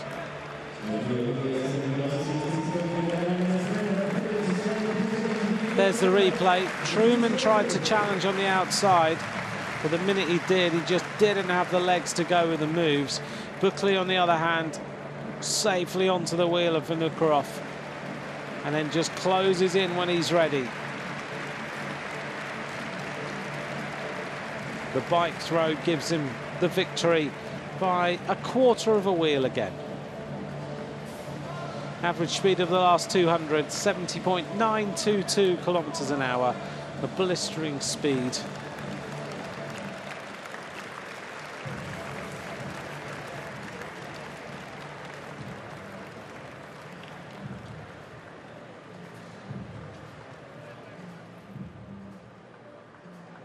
Confirmation then of the result. Buckley ahead of Vinokurov and Peralta in 3rd place.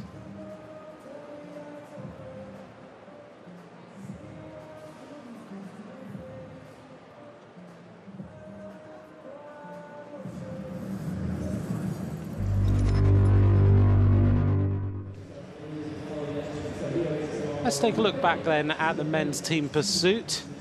And it was France up against Team KGF. This is the French champion team in the European Champions kit. And they had Thomas Denis, Florian Maitre, Benjamin Thomas and Louis Pijolet. Up against them, this team, the British champions, Daniel Bigham, Jonathan Whale, Charlie Tanfield and Jacob Tipper.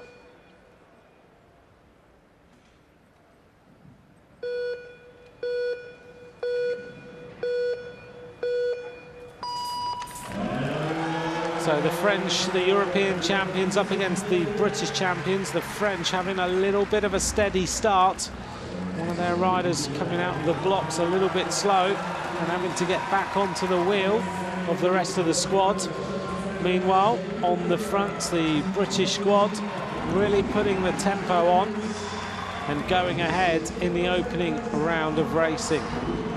Still 0.78 ahead at the 2,750 metre mark, but the French is turning the screw on the British team, coming back slowly but surely through the 3,000 metre point. 0.9 ahead though. Still the British riders looking good. They rode a very different style of race. Their first rider riding a few laps on the front and then peeling off to leave 3 riders. An interesting tactic, and one that's got everybody chatting in the middle of the track. But the French coming back into the closing few hundred meters and finally going ahead with just 500 meters to go. .416. And now Team KGF starting to fall apart a little bit. They didn't do so well in Pruskov, but now after another round of racing here in Manchester, they have shown just how good they are.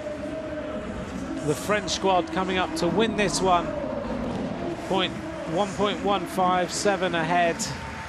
They take the bronze medal. Team KGF, the British team, certainly no shame in that performance at all.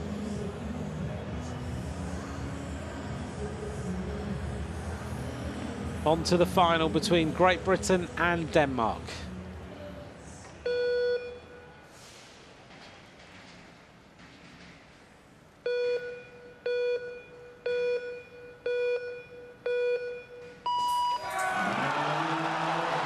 Great Britain with Stephen Burke, an Olympic champion on the track, Kian Amadi, Ed Clancy, Olympic champion, and Ollie Wood, up against a very strong team of Denmark, Kasper Pedersen, Keimer, Julius Johansson, a very talented young rider, and Kasper von Falsack. Julius Johansson won their road race title, riding 50 kilometers on his own. He's a really strong time trialist. And Great Britain going out to try and set the standard and put the Danish team in big pressure. Denmark we normally see go out and ride the opening 2 kilometers very, very fast and then die a little bit in the final 2,000 meters. But this time, riding very consistently. Great Britain 0.158 ahead after 1,000 meters.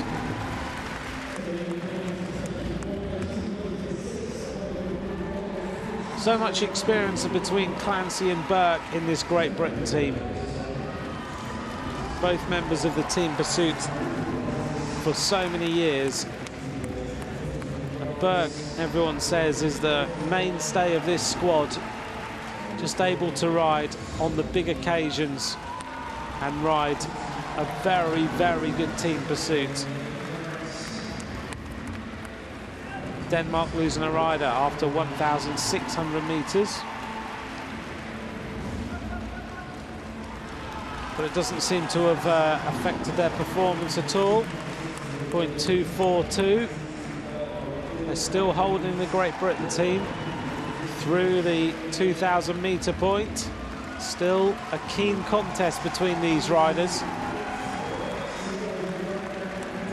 And now Great Britain trying to turn the pressure up. 0.9 is the advantage.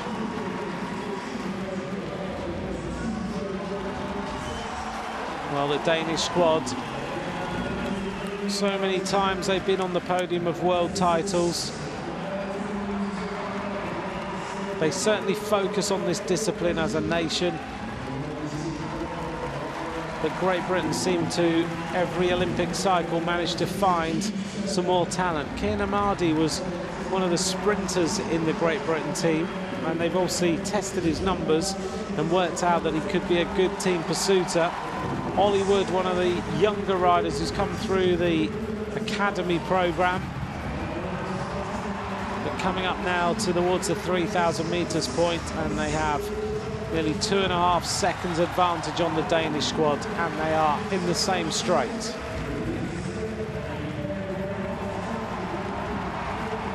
Great Britain finally lose a rider. Now they're able to benefit from chasing the Danes the way they are. The Danish squad just in front of them. 3.5 seconds is the advantage. Clancy on the front of the trio.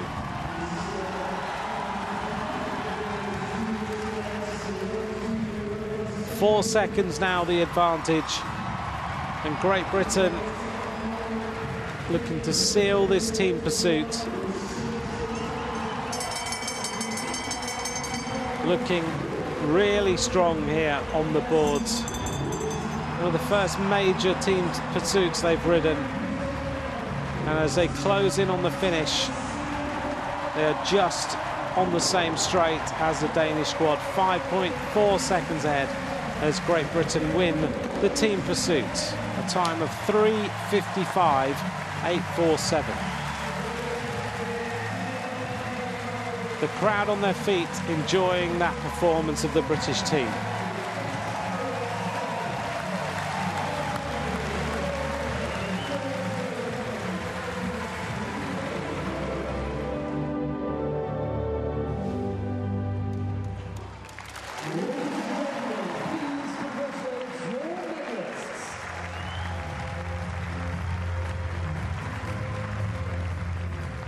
We've done a good ride here. 55 is a pretty respectable time, but hopefully this is just the beginning.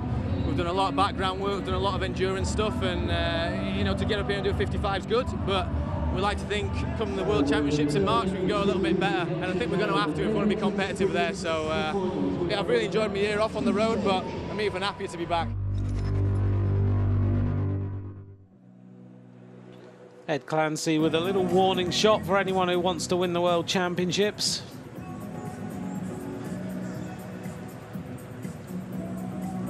The focus of Loreen Van Riesen and Christina Vogel, turning our attention to the women's sprint. Gemma Brass-Spannings there, and Anastasia Voinova. No smiling going on this group of riders. Thank you, it's great to be here. Now we've got the men's Madison coming up this evening. Now, for anyone that hasn't watched a Madison in the flesh before, talk us through it. It's complicated to talk through it, but basically it's a two-man team, hand slinging, one rider on the track, one rider resting. The GB track team last night, the ladies, they did a fantastic race. And themselves into the pedals then. This is for the bronze. Brass-Spannings is 1-0 up against Voinova. 24 years of age, Anastasia Voinova.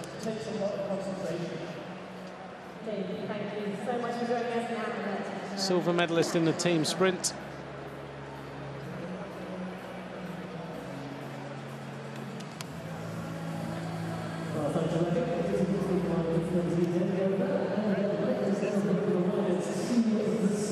Voinova, 4 times a world champion.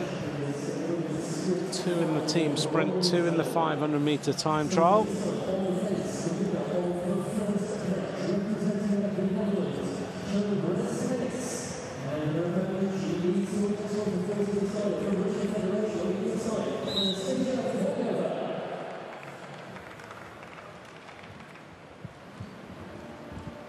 Voinova leads off this time. She lost by .030 in the first round. And Brass-Spannings will not want to let Voinova get back into this contest. Best of 3 if required. But if Brass-Spannings wins this one, then she has taken the bronze.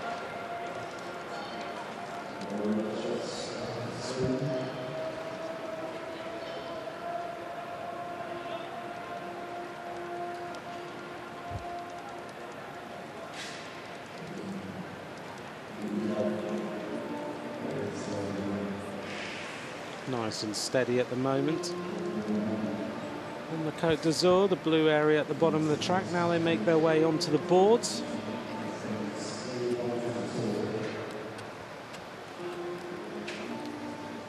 Voinova keeping a good eye on where Brass-Spannings is. Won't want to get outwitted at all. Down to the bottom of the track again.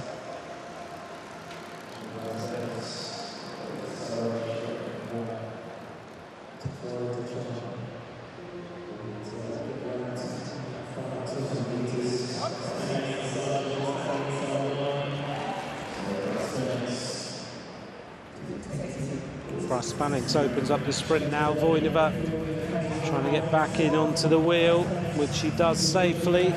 Voinova seems to have got her focus on this sprint. Praspanics now has got to kick hard here.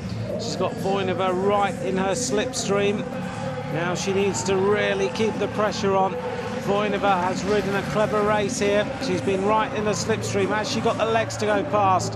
Whoa, a photo finish, and it looks like Voinova may well have taken that one to go 1-all in this competition. She just sat in the slipstream and waited until the time was right. Let's take a look at the photo. Slow motion shows that Voinova won it by half a wheel. Grant, do all the riders have the same cogs in the front and the back, or can they choose what they want? They can choose whatever gear they would like, within reason. As long as it's available, they can use it, so they can decide. And riders are different. Some riders like to have high cadence.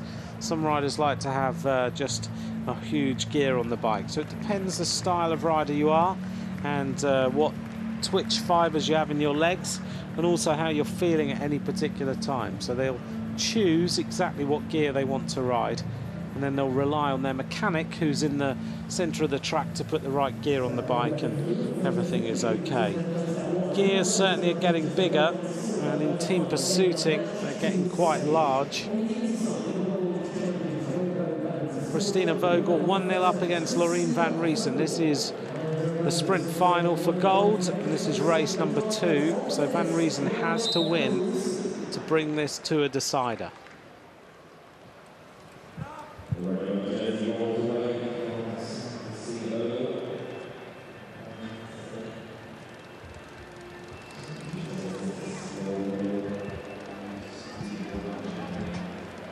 Thank you very much for your messages.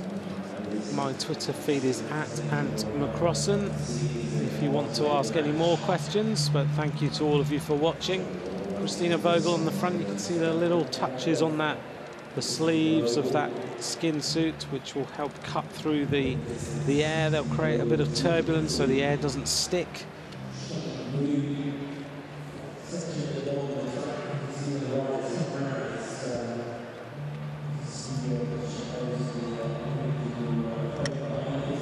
Vogel now goes to the standstill. She wants to move Van Riesen into the front here.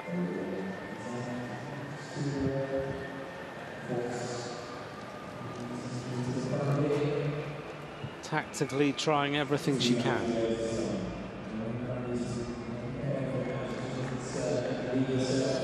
Up to the top of the track now. Vogel will use the banking to keep the momentum up.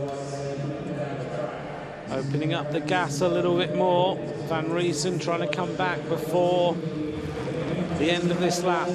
Tracking Vogel all over these boards now. If Vogel wins this, she goes as the winner of this sprint competition. Van Riesen is back on the wheel. Has she got anything to get back at Vogel? It looks like Vogel is far too fast.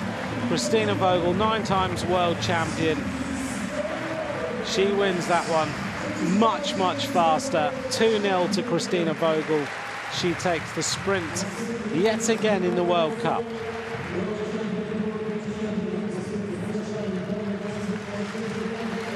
Six races, 6 gold medals in the last 2 World Cups. There's no beating Christina Vogel right now. Very impressive performance from this German rider. Now she's got the rainbow bands on, her morale is absolutely sky high.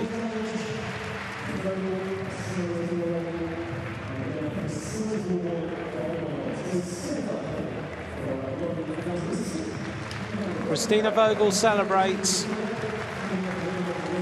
Totally unbeaten in the World Cups so far.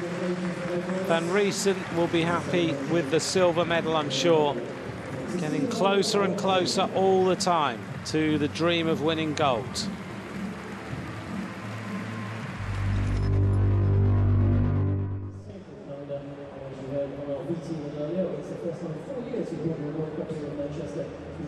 attention then to the men's sprint semi-finals. And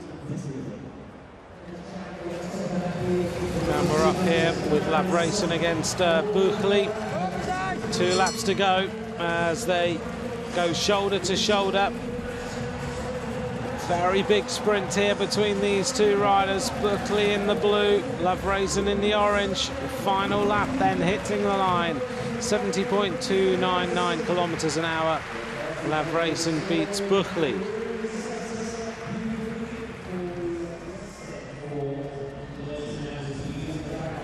Here we go then with Gleitzer up against the Polish rider Rudic. And Gleitzer and Rudic going shoulder to shoulder in this men's sprint competition. Gleitzer working that bike so hard. Really tight tussle between these two riders as they throw their bike at the line. Rudic 69.740 kilometers an hour. Just ahead of Gleitzer by a tyre's width. It's all about a place in the final for these riders. And Lavreysen now on the front, Buchli in second place as they make their way in towards the finish. Big sprint. Oh, huge crash. Buchli, without even touching a wheel, crashes in that corner. And Lavreysen will go through to the final. 68.979. And Buchli absolutely ripped to shreds after that crash. The back wheel just sliding out under full pressure.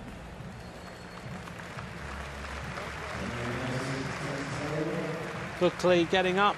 These men are pretty tough.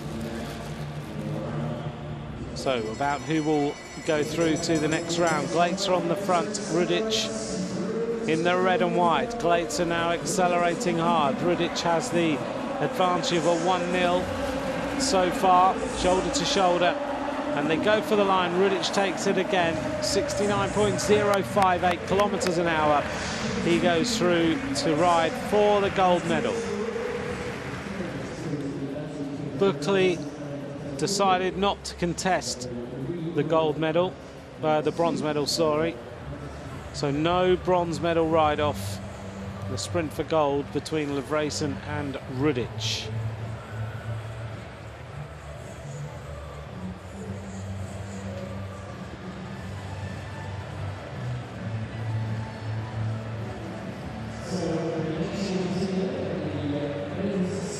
Rudic getting his last little bit of instruction. Lavreysen in the orange of the Netherlands.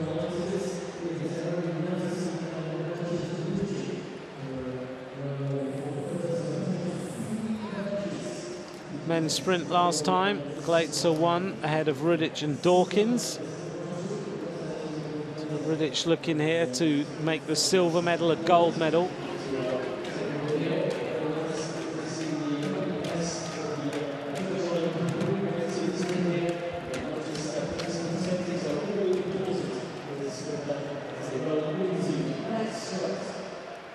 Three laps to go. Lavreysen just looking down to see where Rudic is. These riders look underneath the shoulder or even just straight through the legs to see where the shadow of the rider is.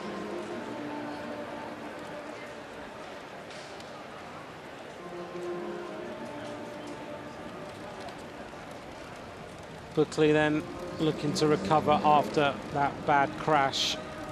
Luckily breaking nothing, which is a massive surprise, considering how hard he hit the deck, hitting speed of somewhere between 65 and 70 kilometers an hour. 3 laps to go. Lavreysen on the front, Rudic in second place. Looking to try and make the silver medal a gold. Up the top of the track then. Just moving around, trying to get a little bit more speed out of that bike. Lavreysen on the front. Opens up a little bit of a gap between him and Rudic. And it looks like Lavreysen's got a lot of speed here. As he makes his way to the line, Loverason wins 70.416 kilometers an hour.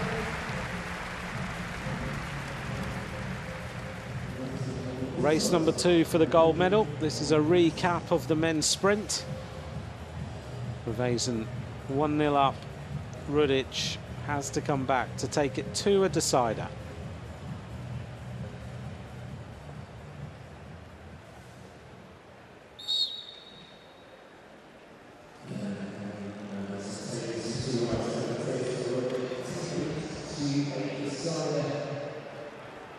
As they get rolling then.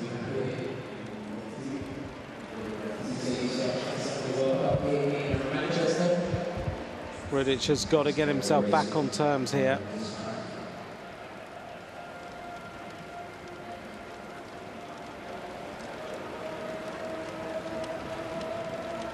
Big crowd watching these riders, getting ready to urge them on.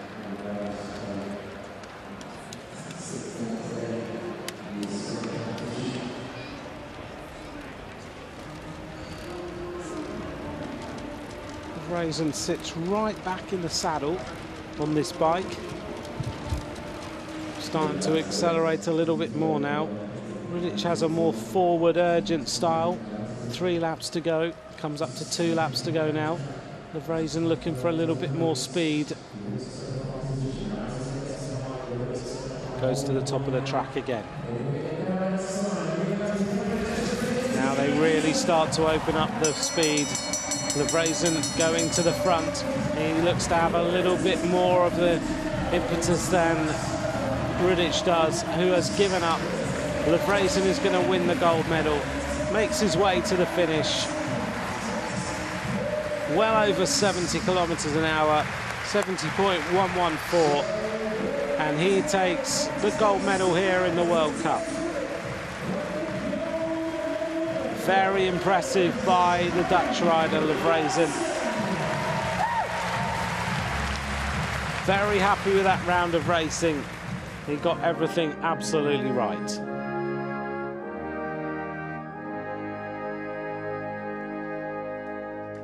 Ladies and gentlemen, please congratulate your medalists.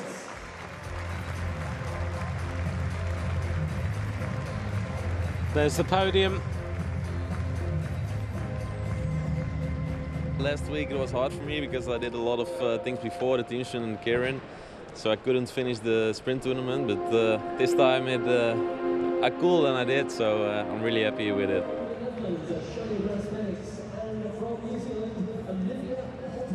Turn our attention then to the women's keirin. This is the 2nd round of racing.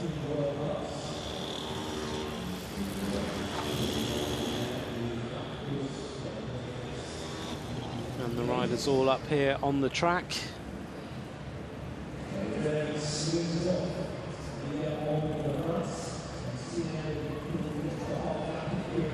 On the front then, Kobayashi. Stephanie Morton now hits the front and onto the wheel. Stephanie Morton looking around, making her way up on the outside. Comes Christina Vogel. Vogel goes to the front. Morton in 2nd place. Shanna Braspanics up there in the Dutch colours in 3rd. The New Zealander, Olivia Podmore, in 4th place. Behind her, Katie Marchant. But it's Christina Vogel who takes it. Morton in 2nd, Braspanics in 3rd place. The 2nd round, heat number 1. 3 riders qualify. Vogel, Morton, Braspanics will fight it out in the final. This is heat number 2. Van Riesen, Voinova, Krupaskaita, Mustafa. So in here, Gacciola and Voinova. Kobayashi is in this group on the front in the green.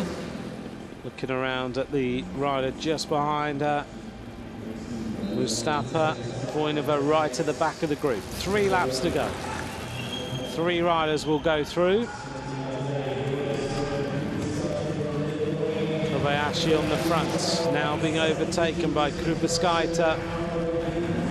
women's riders going shoulder to shoulder. Krupaskaite now leading out. Right on the wheel.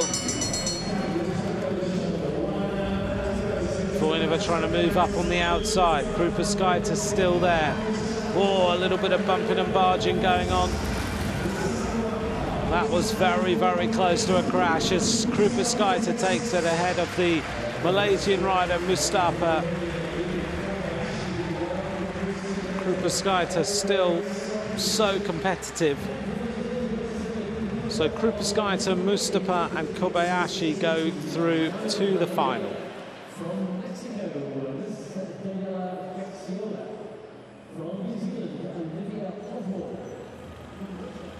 Getting ourselves ready for the women's keirin. This is the final. In the final then, Vogel, Van Riesen, Morton, Krupaskaite, Braspanix and Mustafa. 6 laps to go. But this is the 7th to 12th place. And we have Voinova, Marchin, Kobayashi, Maida, Gacciola, Podmore. Other riders who are in here. On the front then, Maida. The rider in the white and black.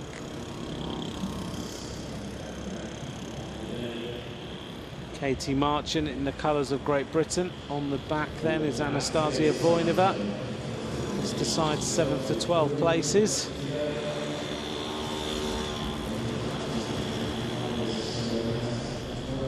The Derny bike just winding the pace up slowly but surely up to around about 50 kilometres an hour.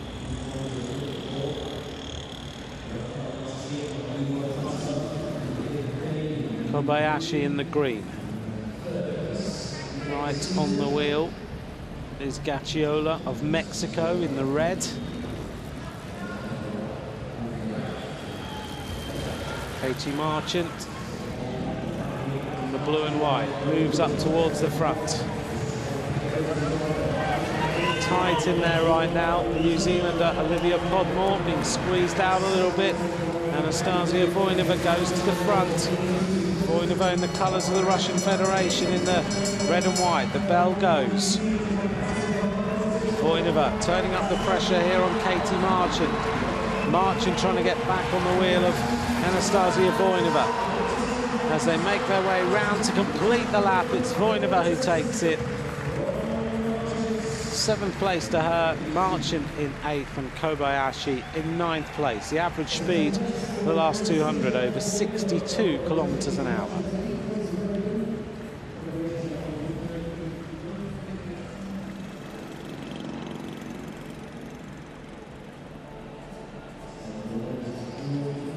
Let's take a look at the women's keirin final. This is the lineup of the riders.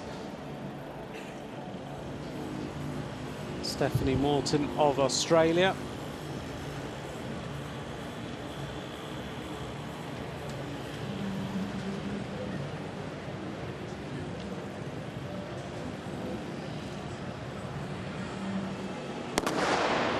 The gun goes. Vogel immediately onto the bike.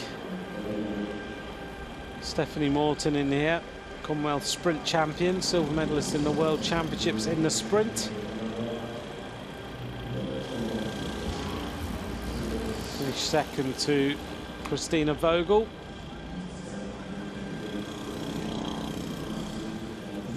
Morton just one of the small team of Australians who are here.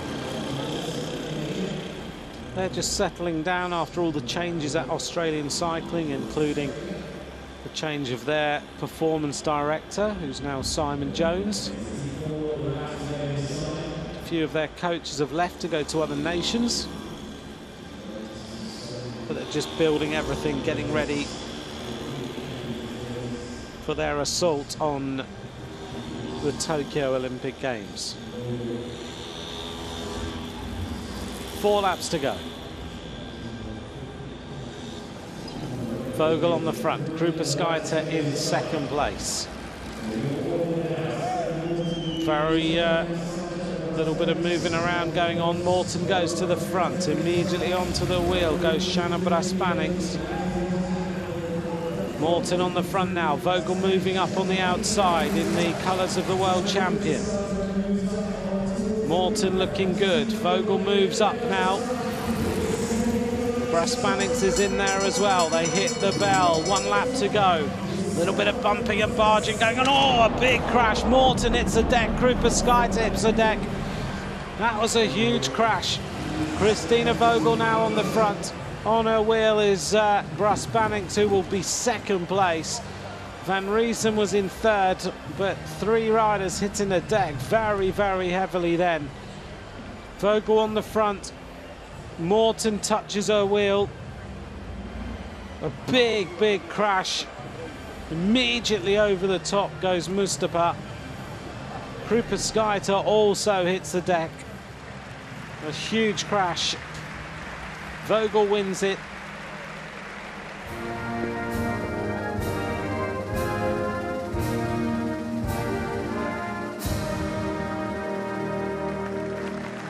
Ladies and gentlemen, please congratulate your medalists.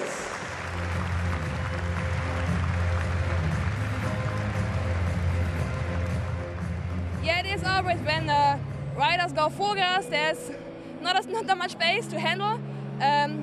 But I hope also the girls, they're all right. That's the important thing. That they have no broken collarbones or like that. But at the end, it's good. My tactic works, but it's never good when someone crashed.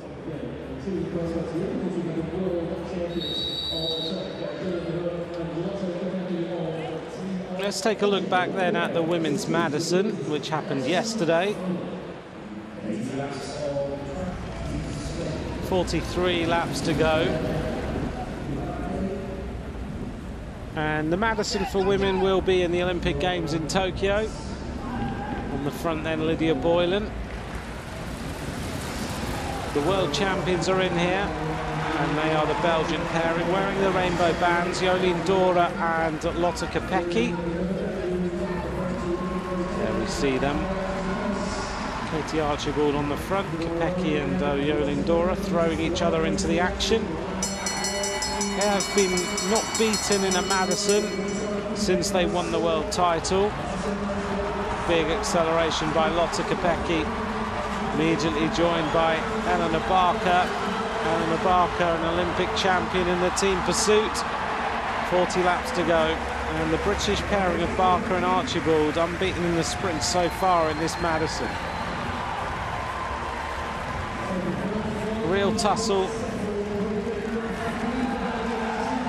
Barker accelerating hard. Lotte Kopecky not having the best of days. Those legs a little bit sore. Midway point, Great Britain win another 5 points. Belgium take 3, Italy take 2. And Great Britain top of the standings with 15 points to Belgium's 12 points, with France in 3rd. 32 laps to go. Another sprint coming up.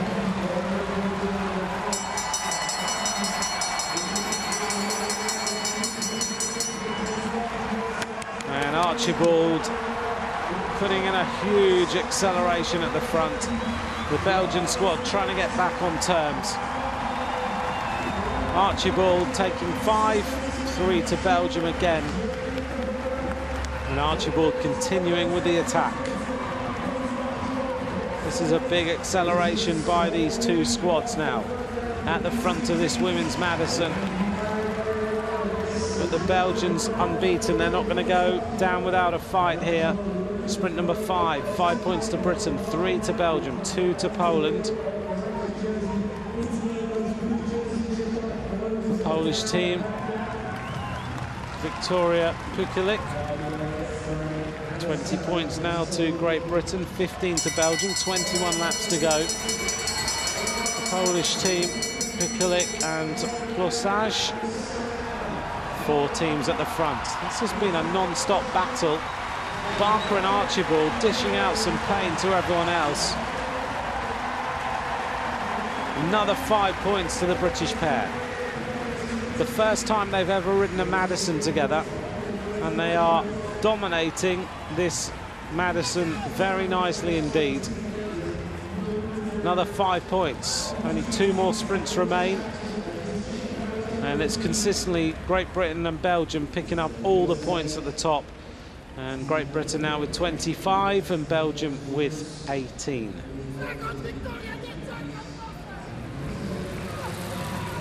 "12 laps to go." The Italians getting in the mix now. Rachele Barbieri and Elisa Balsamo. Barbieri, a world champion. Big move now as Barker and Archibald throw each other back into the moves. Just to share a house together, those two. But the points taken by Rachele Barbieri for Italy. Very at home on the track. Italy take 5, Russia 3, Belgium 2 and Great Britain 1. So it looks now like the final sprint will decide it. Great Britain with a 6-point advantage on Belgium and Italy down on 9 points. Dominant performance by Britain and Belgium here in this Women's Madison. The final sprint then. And the Belgians going around the top. Archibald trying to get back on terms with Yolien Dora. Fast pedals. Those two sprint across the line. It will be Great Britain who win the Women's Madison. Belgium will be in 2nd place. A great race between those two nations.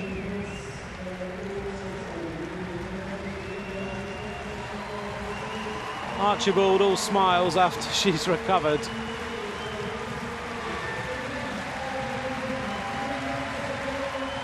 A great tussle between Great Britain and Belgium, but the first time the Belgian world champions have been beaten.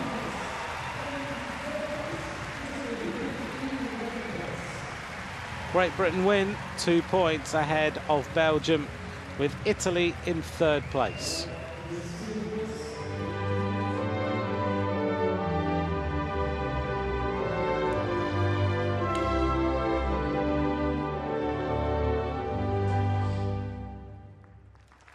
Ladies and gentlemen, please congratulate your medalists.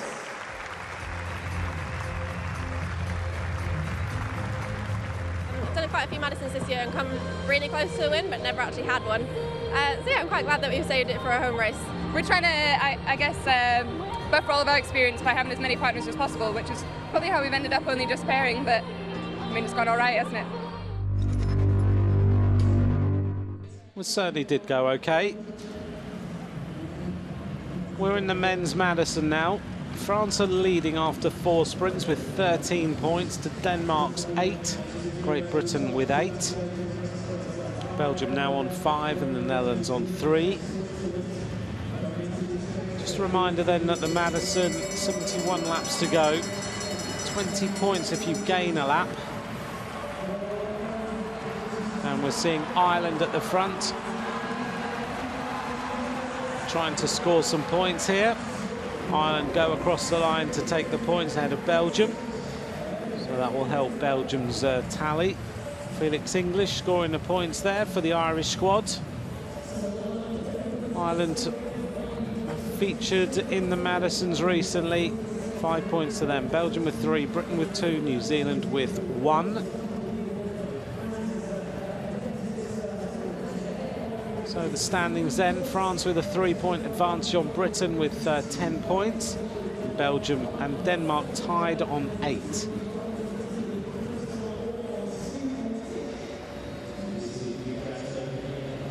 Morgan Niesky there, the world champion with Benjamin Thomas. Morgan Niesky, a multiple world champion in the Madison. Just keep an eye on the Madison in terms of tactics. So it's all about a pair of riders riding.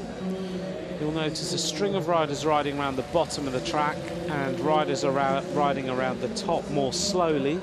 They're the partners who are resting. The riders racing around the bottom are the race that's going on. You can only have one member of your team in the string at any one time, hence the hand sling to throw your partner into the action. Tactically, the most important thing Does he have a nice fresh pair of legs for the sprint that goes on? And there are multiple sprints throughout. You'll see them signified on the screen. And you get 5 points for winning a sprint, 3, 2 and 1. And then the only other points you can accumulate is if you take a lap on the rest of the field, you get 20 points added to your total. The team who scored the most points at the end is the overall winner of the Madison. No teams have taken a lap so far. It's all nice and compact with 63 laps of racing to go. And we're coming up towards the next sprint of the day. The Danish pairing then, Casper van Volsack and Nicholas Larsen.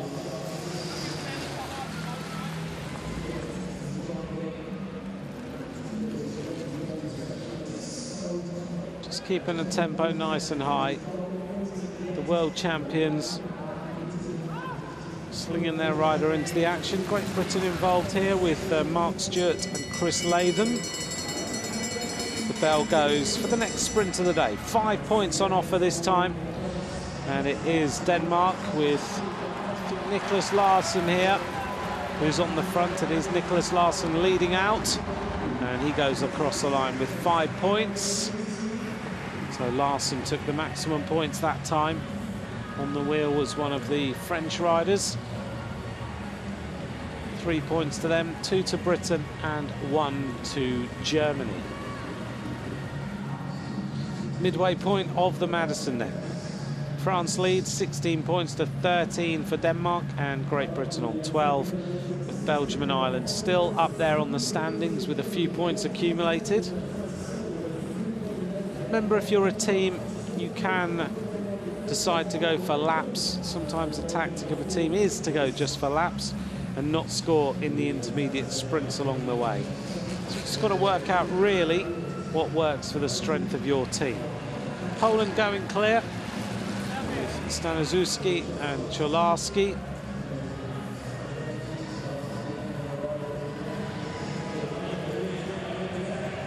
Staniszewski is the rider now who's making a move. A little bit of an advantage on the rest of the field, quickly opening up the lead.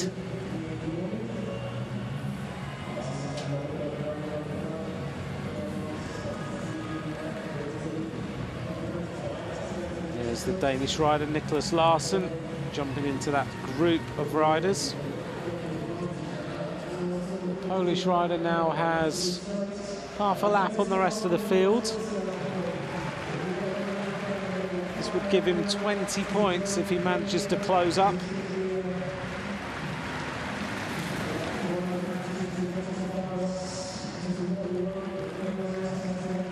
The peloton now in one long line. Poland trying to build the lead and take this 20 points. Felix English at the front for Ireland in the green with a yellow bike. Really narrow handlebars, the Polish rider riding, Staniszewski. It looks like he's going to take the 20 points. This is going to put a few teams under pressure now as we come up to the next sprint. Ireland throw into the action. Mark Potts is the rider on the front now. Sprint lap coming up. Poland almost there now. They have to catch the back of the biggest group of riders for the lap to count.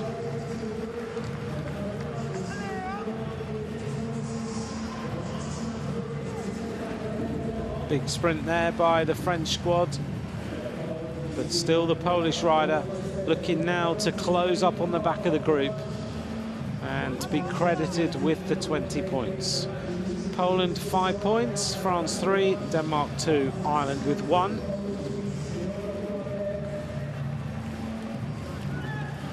If we took a look at the standings, France with 19, Denmark with 15. But if they take the 20, Poland will be firmly at the top of the leaderboard with 27 points.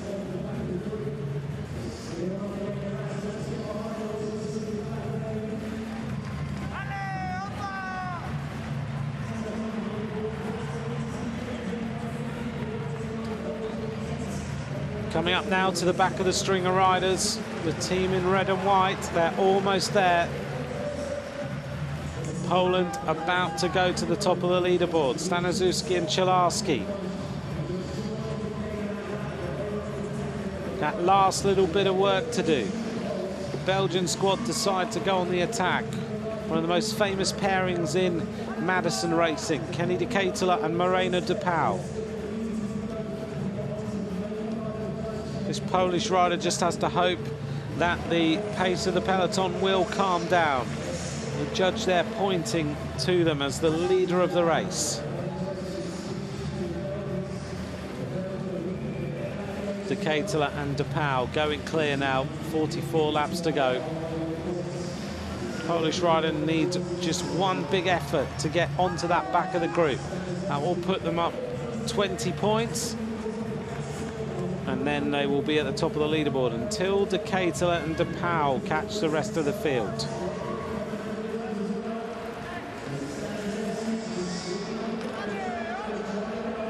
.42 laps to go.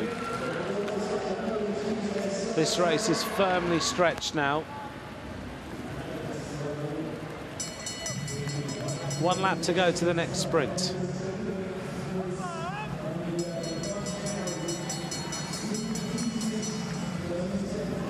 Are they going to do it? They are almost there now, but the race is splitting pretty badly in front. It may well be that they don't get this lap.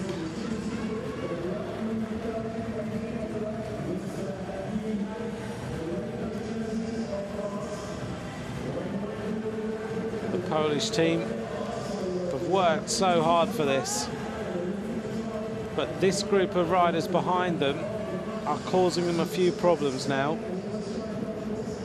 So it could be that they will not get the lap. On the front of the race then, Poland in the red and white. Behind them, the group of riders with Britain and Denmark and Switzerland and everyone else.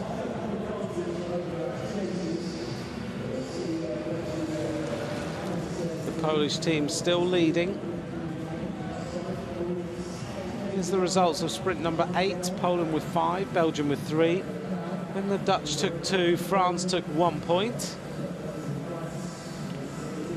France still at the top of the leaderboard, considering Poland have been out in the lead for the whole time. Denmark on 15 and Britain on 12, but the Polish have not taken this lap. They needed to do it before the acceleration of de Ketelaere and the French.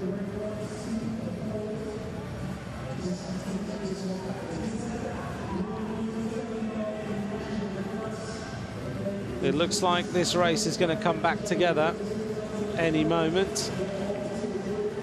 Polish team still trying to get there. Are they going to take the lap? They're not far away from taking a lap on the rest of the field. Things have calmed down again for them. So the consistency and the effort is paying off. They are about to get the 20 points, working their way through the crowd. Almost there then for the Polish team. Staniszewski and Czelarski onto the back of the peloton.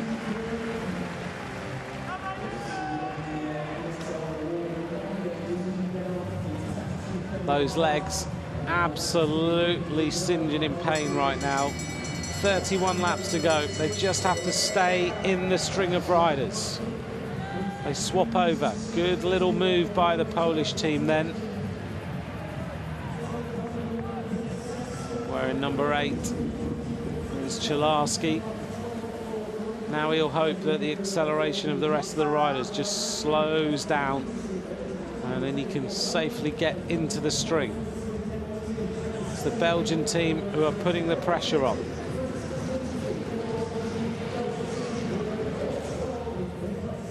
So let's take a look then at sprint number 9. Belgium with 5, France with 3, Denmark with 2 and Spain with 1.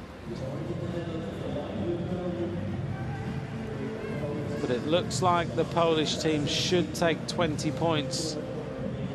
And confirmation that they do. They go to the top of the Madison standings. 32 points for Poland, 23 to France, 17 to Denmark. That was a clever tactical move by the Polish team.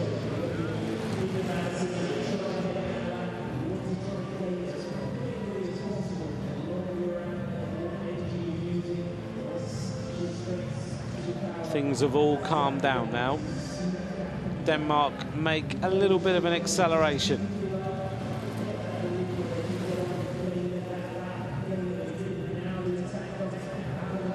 Nicholas Larsen goes on the attack then for the Danish team. 26 laps to go. It's been a flat-out Madison so far.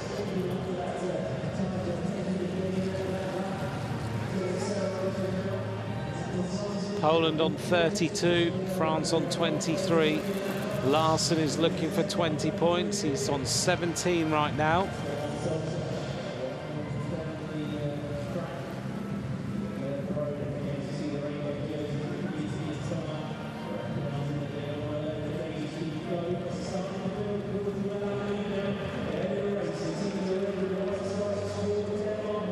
This is a good move by the Danish squad. De Ketelaere and De Pauw in the blue of Belgium, trying to get across. 22 laps to go. Poland lead. The 15-point advantage now on France. Denmark with 16. This would put them 1 point behind the Polish squad. A few little surprises in the racing that we have seen so far. And we haven't seen the Polish team take a Madison for a while. So with only a couple of sprints left, they are doing well.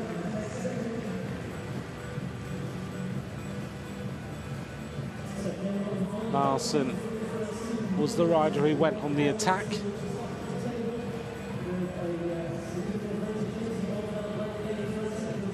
Sprint 10, Denmark with 5, Belgium with 3.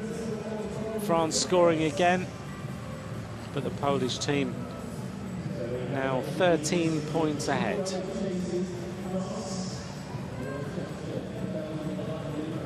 Now the teams of Belgium and Britain will be thinking about how they can manage to get away before the end and score their 20 points to move themselves up onto the top of the leaderboard.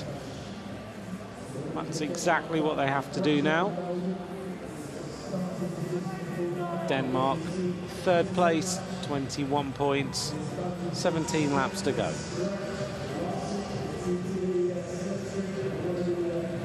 Madison racing, the mainstay of 6-day racing. So you also have the Madison Chase at the end of the night. The British team, a little bit of shaking of head going on. There's a bit of pain going on in these legs. 15 laps to go.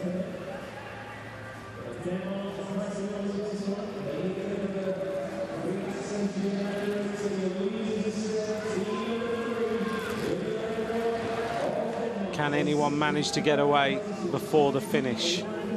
The Polish team will be tired, so they've got to try and go with everything. So the Danish team try to go now. This is a big acceleration. Huge attack by the Danish squad at the front. Can they get away? 13 laps to go. They're trying. The Spanish team trying to react. So are the French in the World Champions colours. 12 laps to go. You can see just what sort of effort these riders are under. 11 laps to go.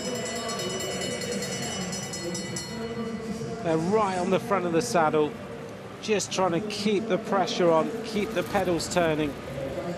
And Denmark are going to take another 5, which will move them up to 26.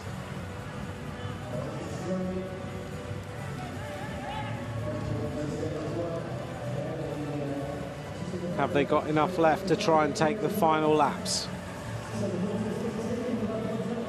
Poland, of course, just have to track everything. The penultimate sprint then, Denmark take 5, Spain take 3, France have 2. Belgium got 1 that time, so there's our standings with 1 sprint to go. Poland, France, Denmark and Belgium. It's very possible,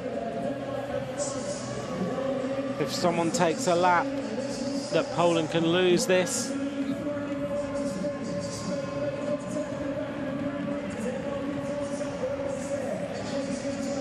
6 laps to go.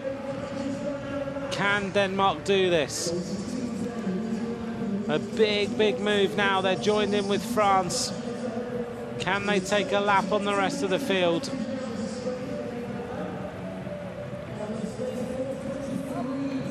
Spain have just taken 20 points. This has suddenly changed. Denmark take 20 points. So they go on to 46. Denmark have taken a lap as well, with France 46 each now. Poland will be in third with 37. So it's all going to come down to the final sprint between France and Denmark. This has been a very interesting sprint, Madison. France and Denmark tied now on 46, Poland on 37, Spain on 23. They took a lap in that little move there. Very quick attention to take a lap. Belgium now are going clear. I think they've run out of time, so it's going to come down to the sprint between France and Denmark to decide this, Madison. They are tied on points with 46 points each. 1 lap to go. Who is going to take the maximum points here? The Swiss team are almost on the back, so are Belgium, but it is literally going to come down to the points between the team of France and the team of Denmark. Who's going to take it?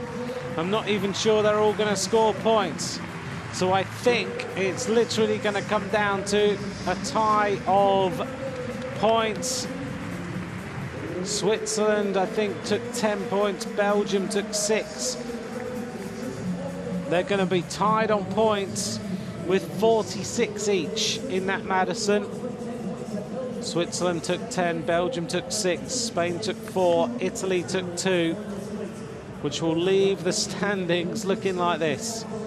France and Denmark tied on points with 46 each, Poland on 37, Spain on 27 and Belgium on 24. It's a tie between the 2 top teams.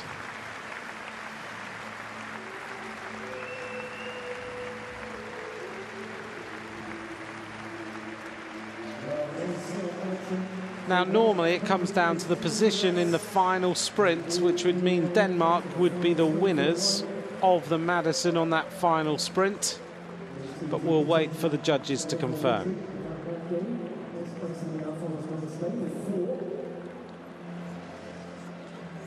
And that's what they're doing now.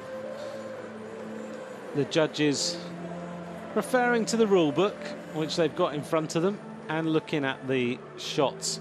But I think, I had a glance out of the commentary box, I think Denmark will have taken it.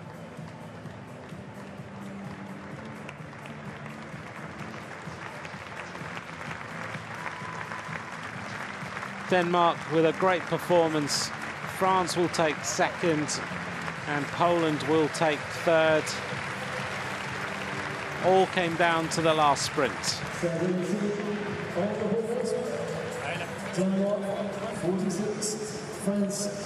That was a painful, painful Madison.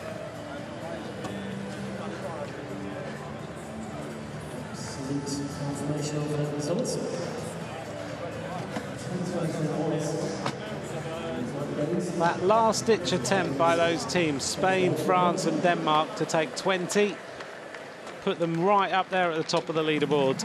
And Denmark are the winners of this Madison.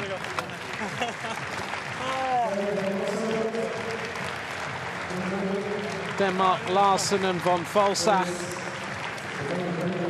The Spanish team, Mora and Torres. Famous pairing in Madison racing.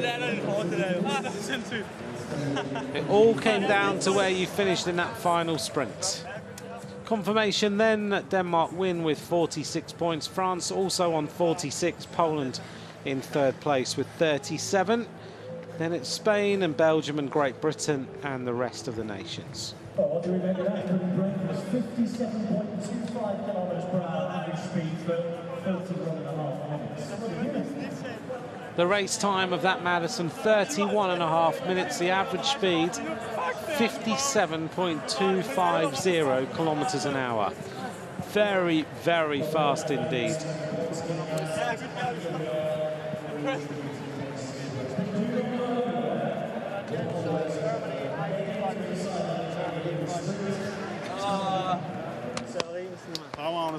Congratulations to the two Danish riders.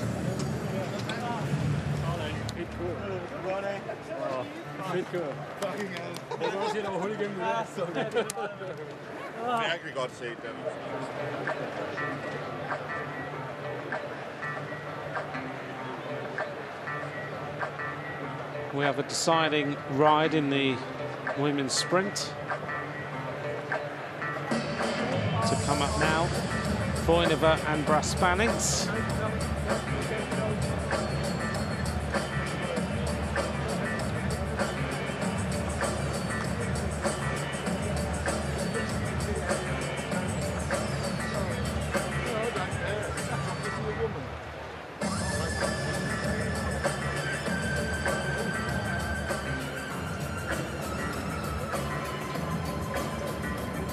All concentration, these riders in their zone, in their focus area, the same warm-up, the same setup of every single sprint. Braspanings won round number 1, Anastasia Voinova won round number 2. Now it's the decider. Braspanings just clicking into the pedals.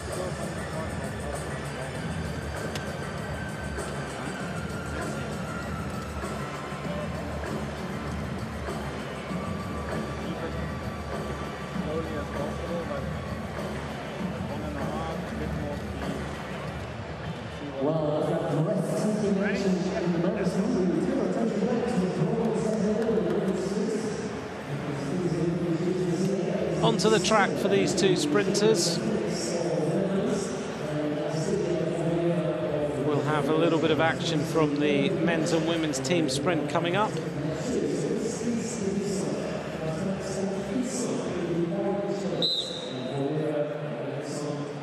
But first, let's see who takes this final round of racing.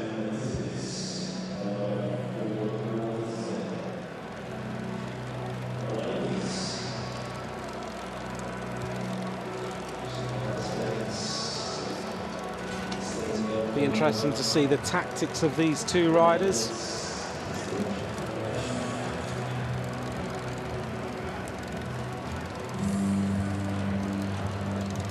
Voinova, to me, not quite on the top of her game yet in these World Cups. The World Championships a little bit of a distance away yet.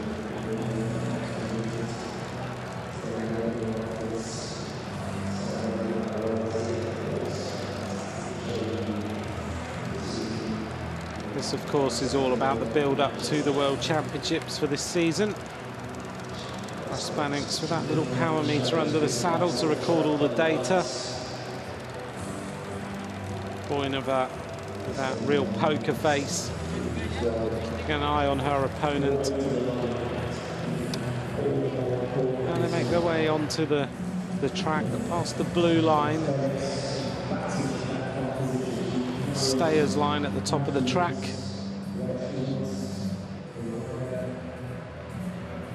Braspanings wants to keep the pressure on here. Voinova just ducking and diving a little bit. 2 laps to go. Voinova has got back into the slipstream. Braspanings now opens up the pressure just a little bit more. But Voinova knows if she can get right underneath the shoulder of Braspanings, then she can hit for her as she goes into the finish, and Voinova does it. Perfect tactics by the Russian. Once you're right on the shoulder like that, Voinova has got so much acceleration. She wins it by over half a wheel. Anastasia Voinova takes the bronze medal.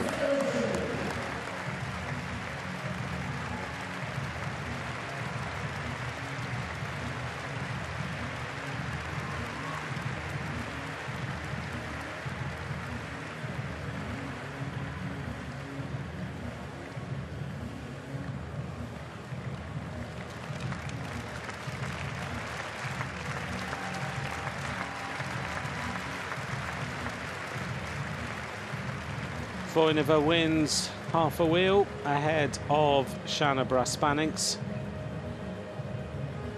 Thanks to all of you for watching. Tom Balkos, thanks for watching. The next stop, of course, will be in Milton in Canada, and we're all looking forward to being there. Women's sprint finals for this bronze. Braspanix won, Voinova with the last 2 rides to take the bronze medal.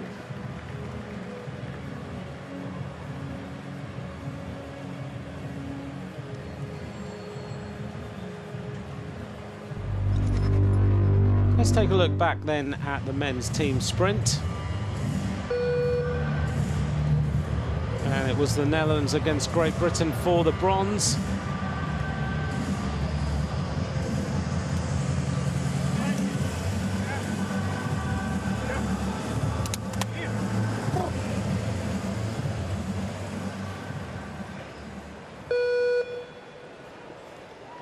Litley and Hugeland, Van Utendaal for the Dutch team.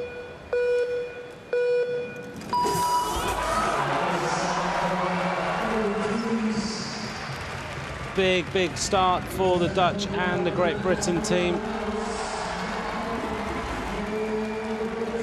The Dutch riders going off quickly. Great Britain trying to get back on terms here for the bronze medal.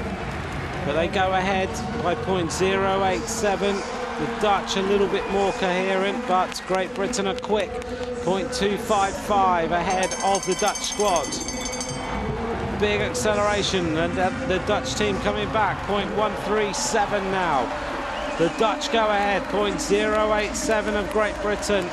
This is a big performance by the Dutch team.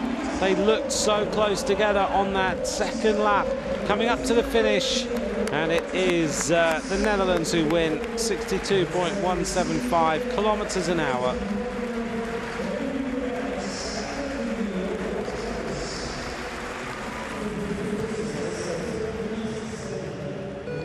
Eilers, Levy and Forstermann, a formidable team from Germany, going for the gold medal now. Up against the Beat Cycling Club Dutch squad of Buckley, Boss and Vandenberg.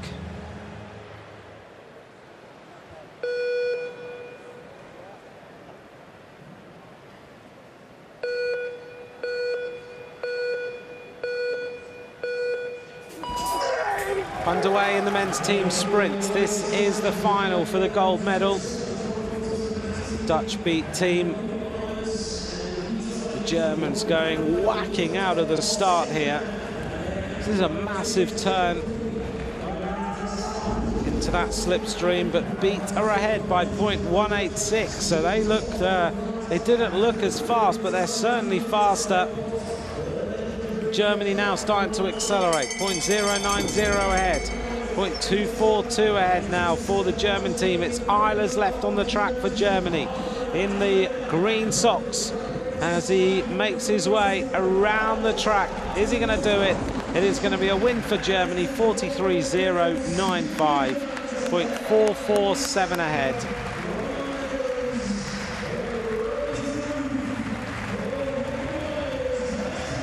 The Germans consistent all the way through that.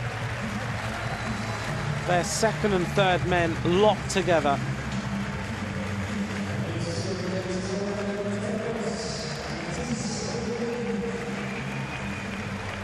A win for Germany in the men's team sprint.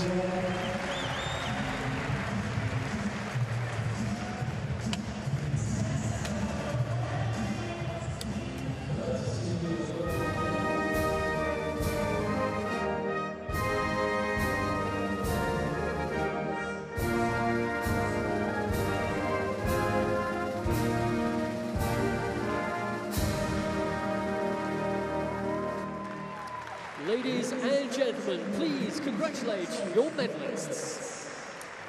We changed the team. We have Maximilian Levy. We started already, and the Europeans get the silver, and now, yeah, the gold medal. It's really great. And let's take a look then at the women's team sprint. The Netherlands up against the Holy Brother team of Guo Shangzhu and Guo Shuang against Braspanix and Lamerink.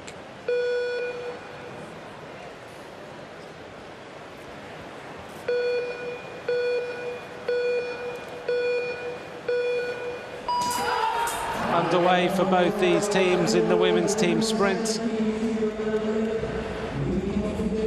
As for the bronze medal, and the Dutch team up against Holy Brother, who are slightly ahead.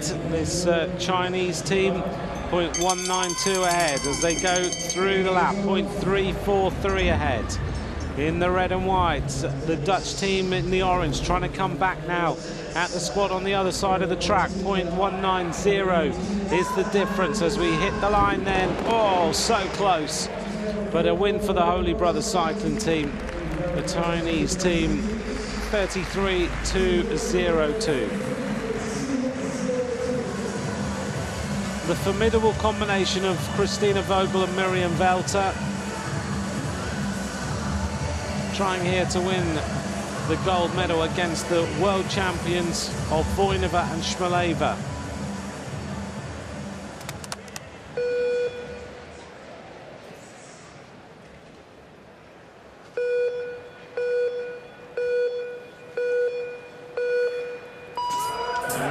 This should be close.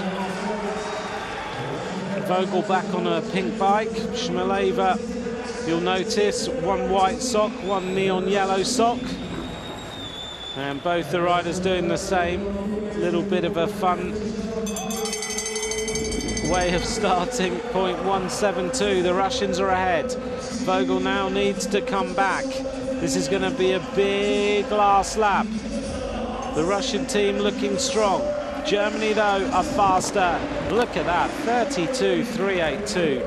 55.586 kilometers an hour. There is no beating Christina Vogel right now.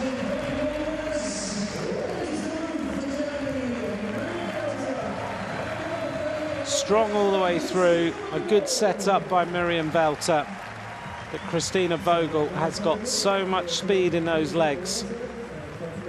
As soon as she hit the front, then that was it. Game over as far as the Russians were concerned.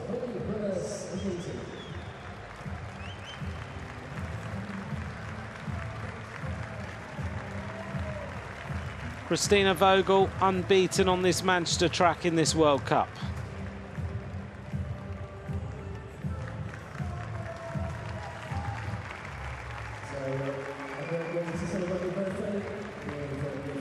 Put her with Miriam Velter, and it's very, very hard to beat.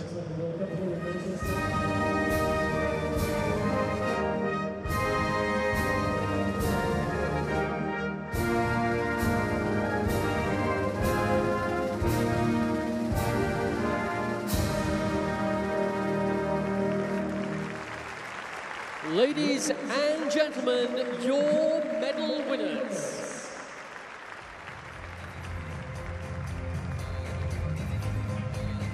We are just happy about our win today, and on Christina's birthday, this is so special for us. It's really great.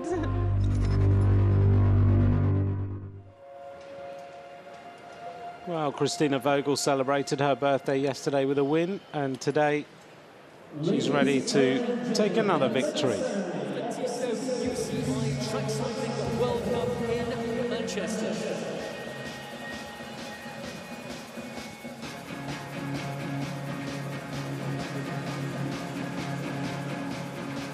She's won all the medals here in the women's sprint competitions. Award ceremony of the women's sprint.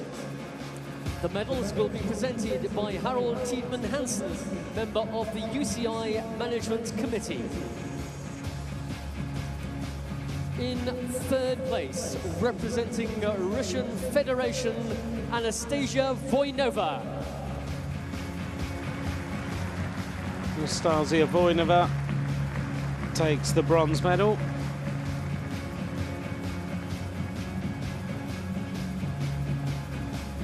In second place, representing Matrix Pro Cycling, Loreen van Riesen. Loreen van Riesen takes the silver.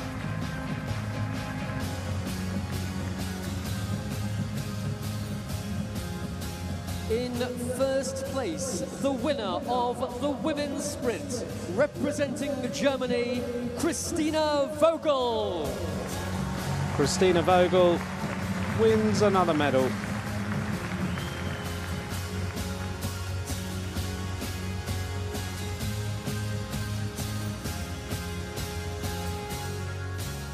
The flowers will be presented by Johnny Clay, Director of Cycling at British Cycling.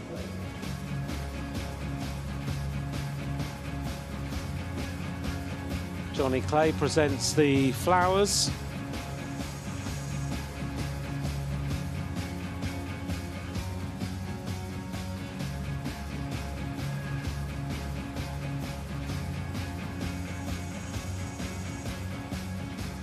Ladies and gentlemen, And now for the national anthem of Germany.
Please congratulate your medalists.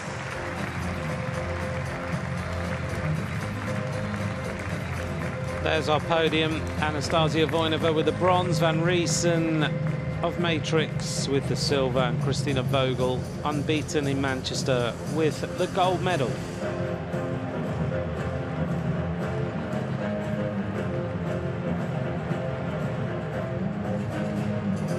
All smiles on the podium. Germany will finish here in Manchester with 4 golds and a silver. Great Britain with 3 golds and a silver in second place. And then Denmark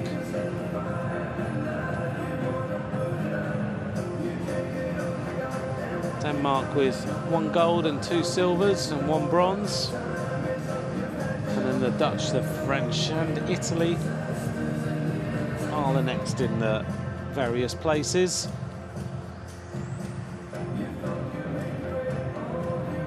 Well, the crowd have enjoyed some great racing here in Manchester, some very close racing. The German team have won here in Manchester. They're going to appear on the podium. Christina Vogel, she's over there. Okay, so she... Yeah, we call her up. That's Robert Forsterman, the biggest thighs in world cycling.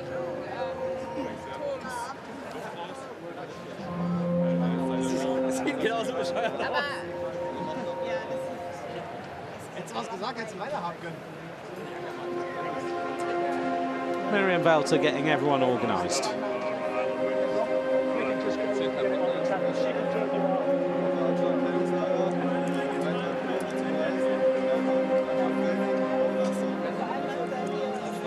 We now call on the winning team of the Manchester round of the 2017 Tissot UCI Track Cycling World Cup. Dedicating so the German team make their way onto the podium, led by Miriam Velter, Maximilian Levy there, Joachim Eilers, Forsterman also on the podium. 4 golds, 1 silver, gives them a total of 5 medals, with Great Britain in second place with 4, tied with Denmark and the Netherlands in terms of medal count. Bob Howden, OBE, President of British Cycling. And the trophy for the Germans Ladies and gentlemen, please stand for the national anthem of Germany.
And the selfie then for the German team as the winners of the World Cup round here in Manchester. We're all going to make our way now to Milton in Canada for the next round of the World Cup. We're all looking forward to some great racing in Milton, near Toronto in Canada. Christina Vogel, some standout performances over the last few days, unbeaten here on the Manchester track. Germany win and some great memories for all. Thanks very much to all of you for watching here in Manchester. We're going to leave you with some highlights of the action of the last few days. Goodbye for now.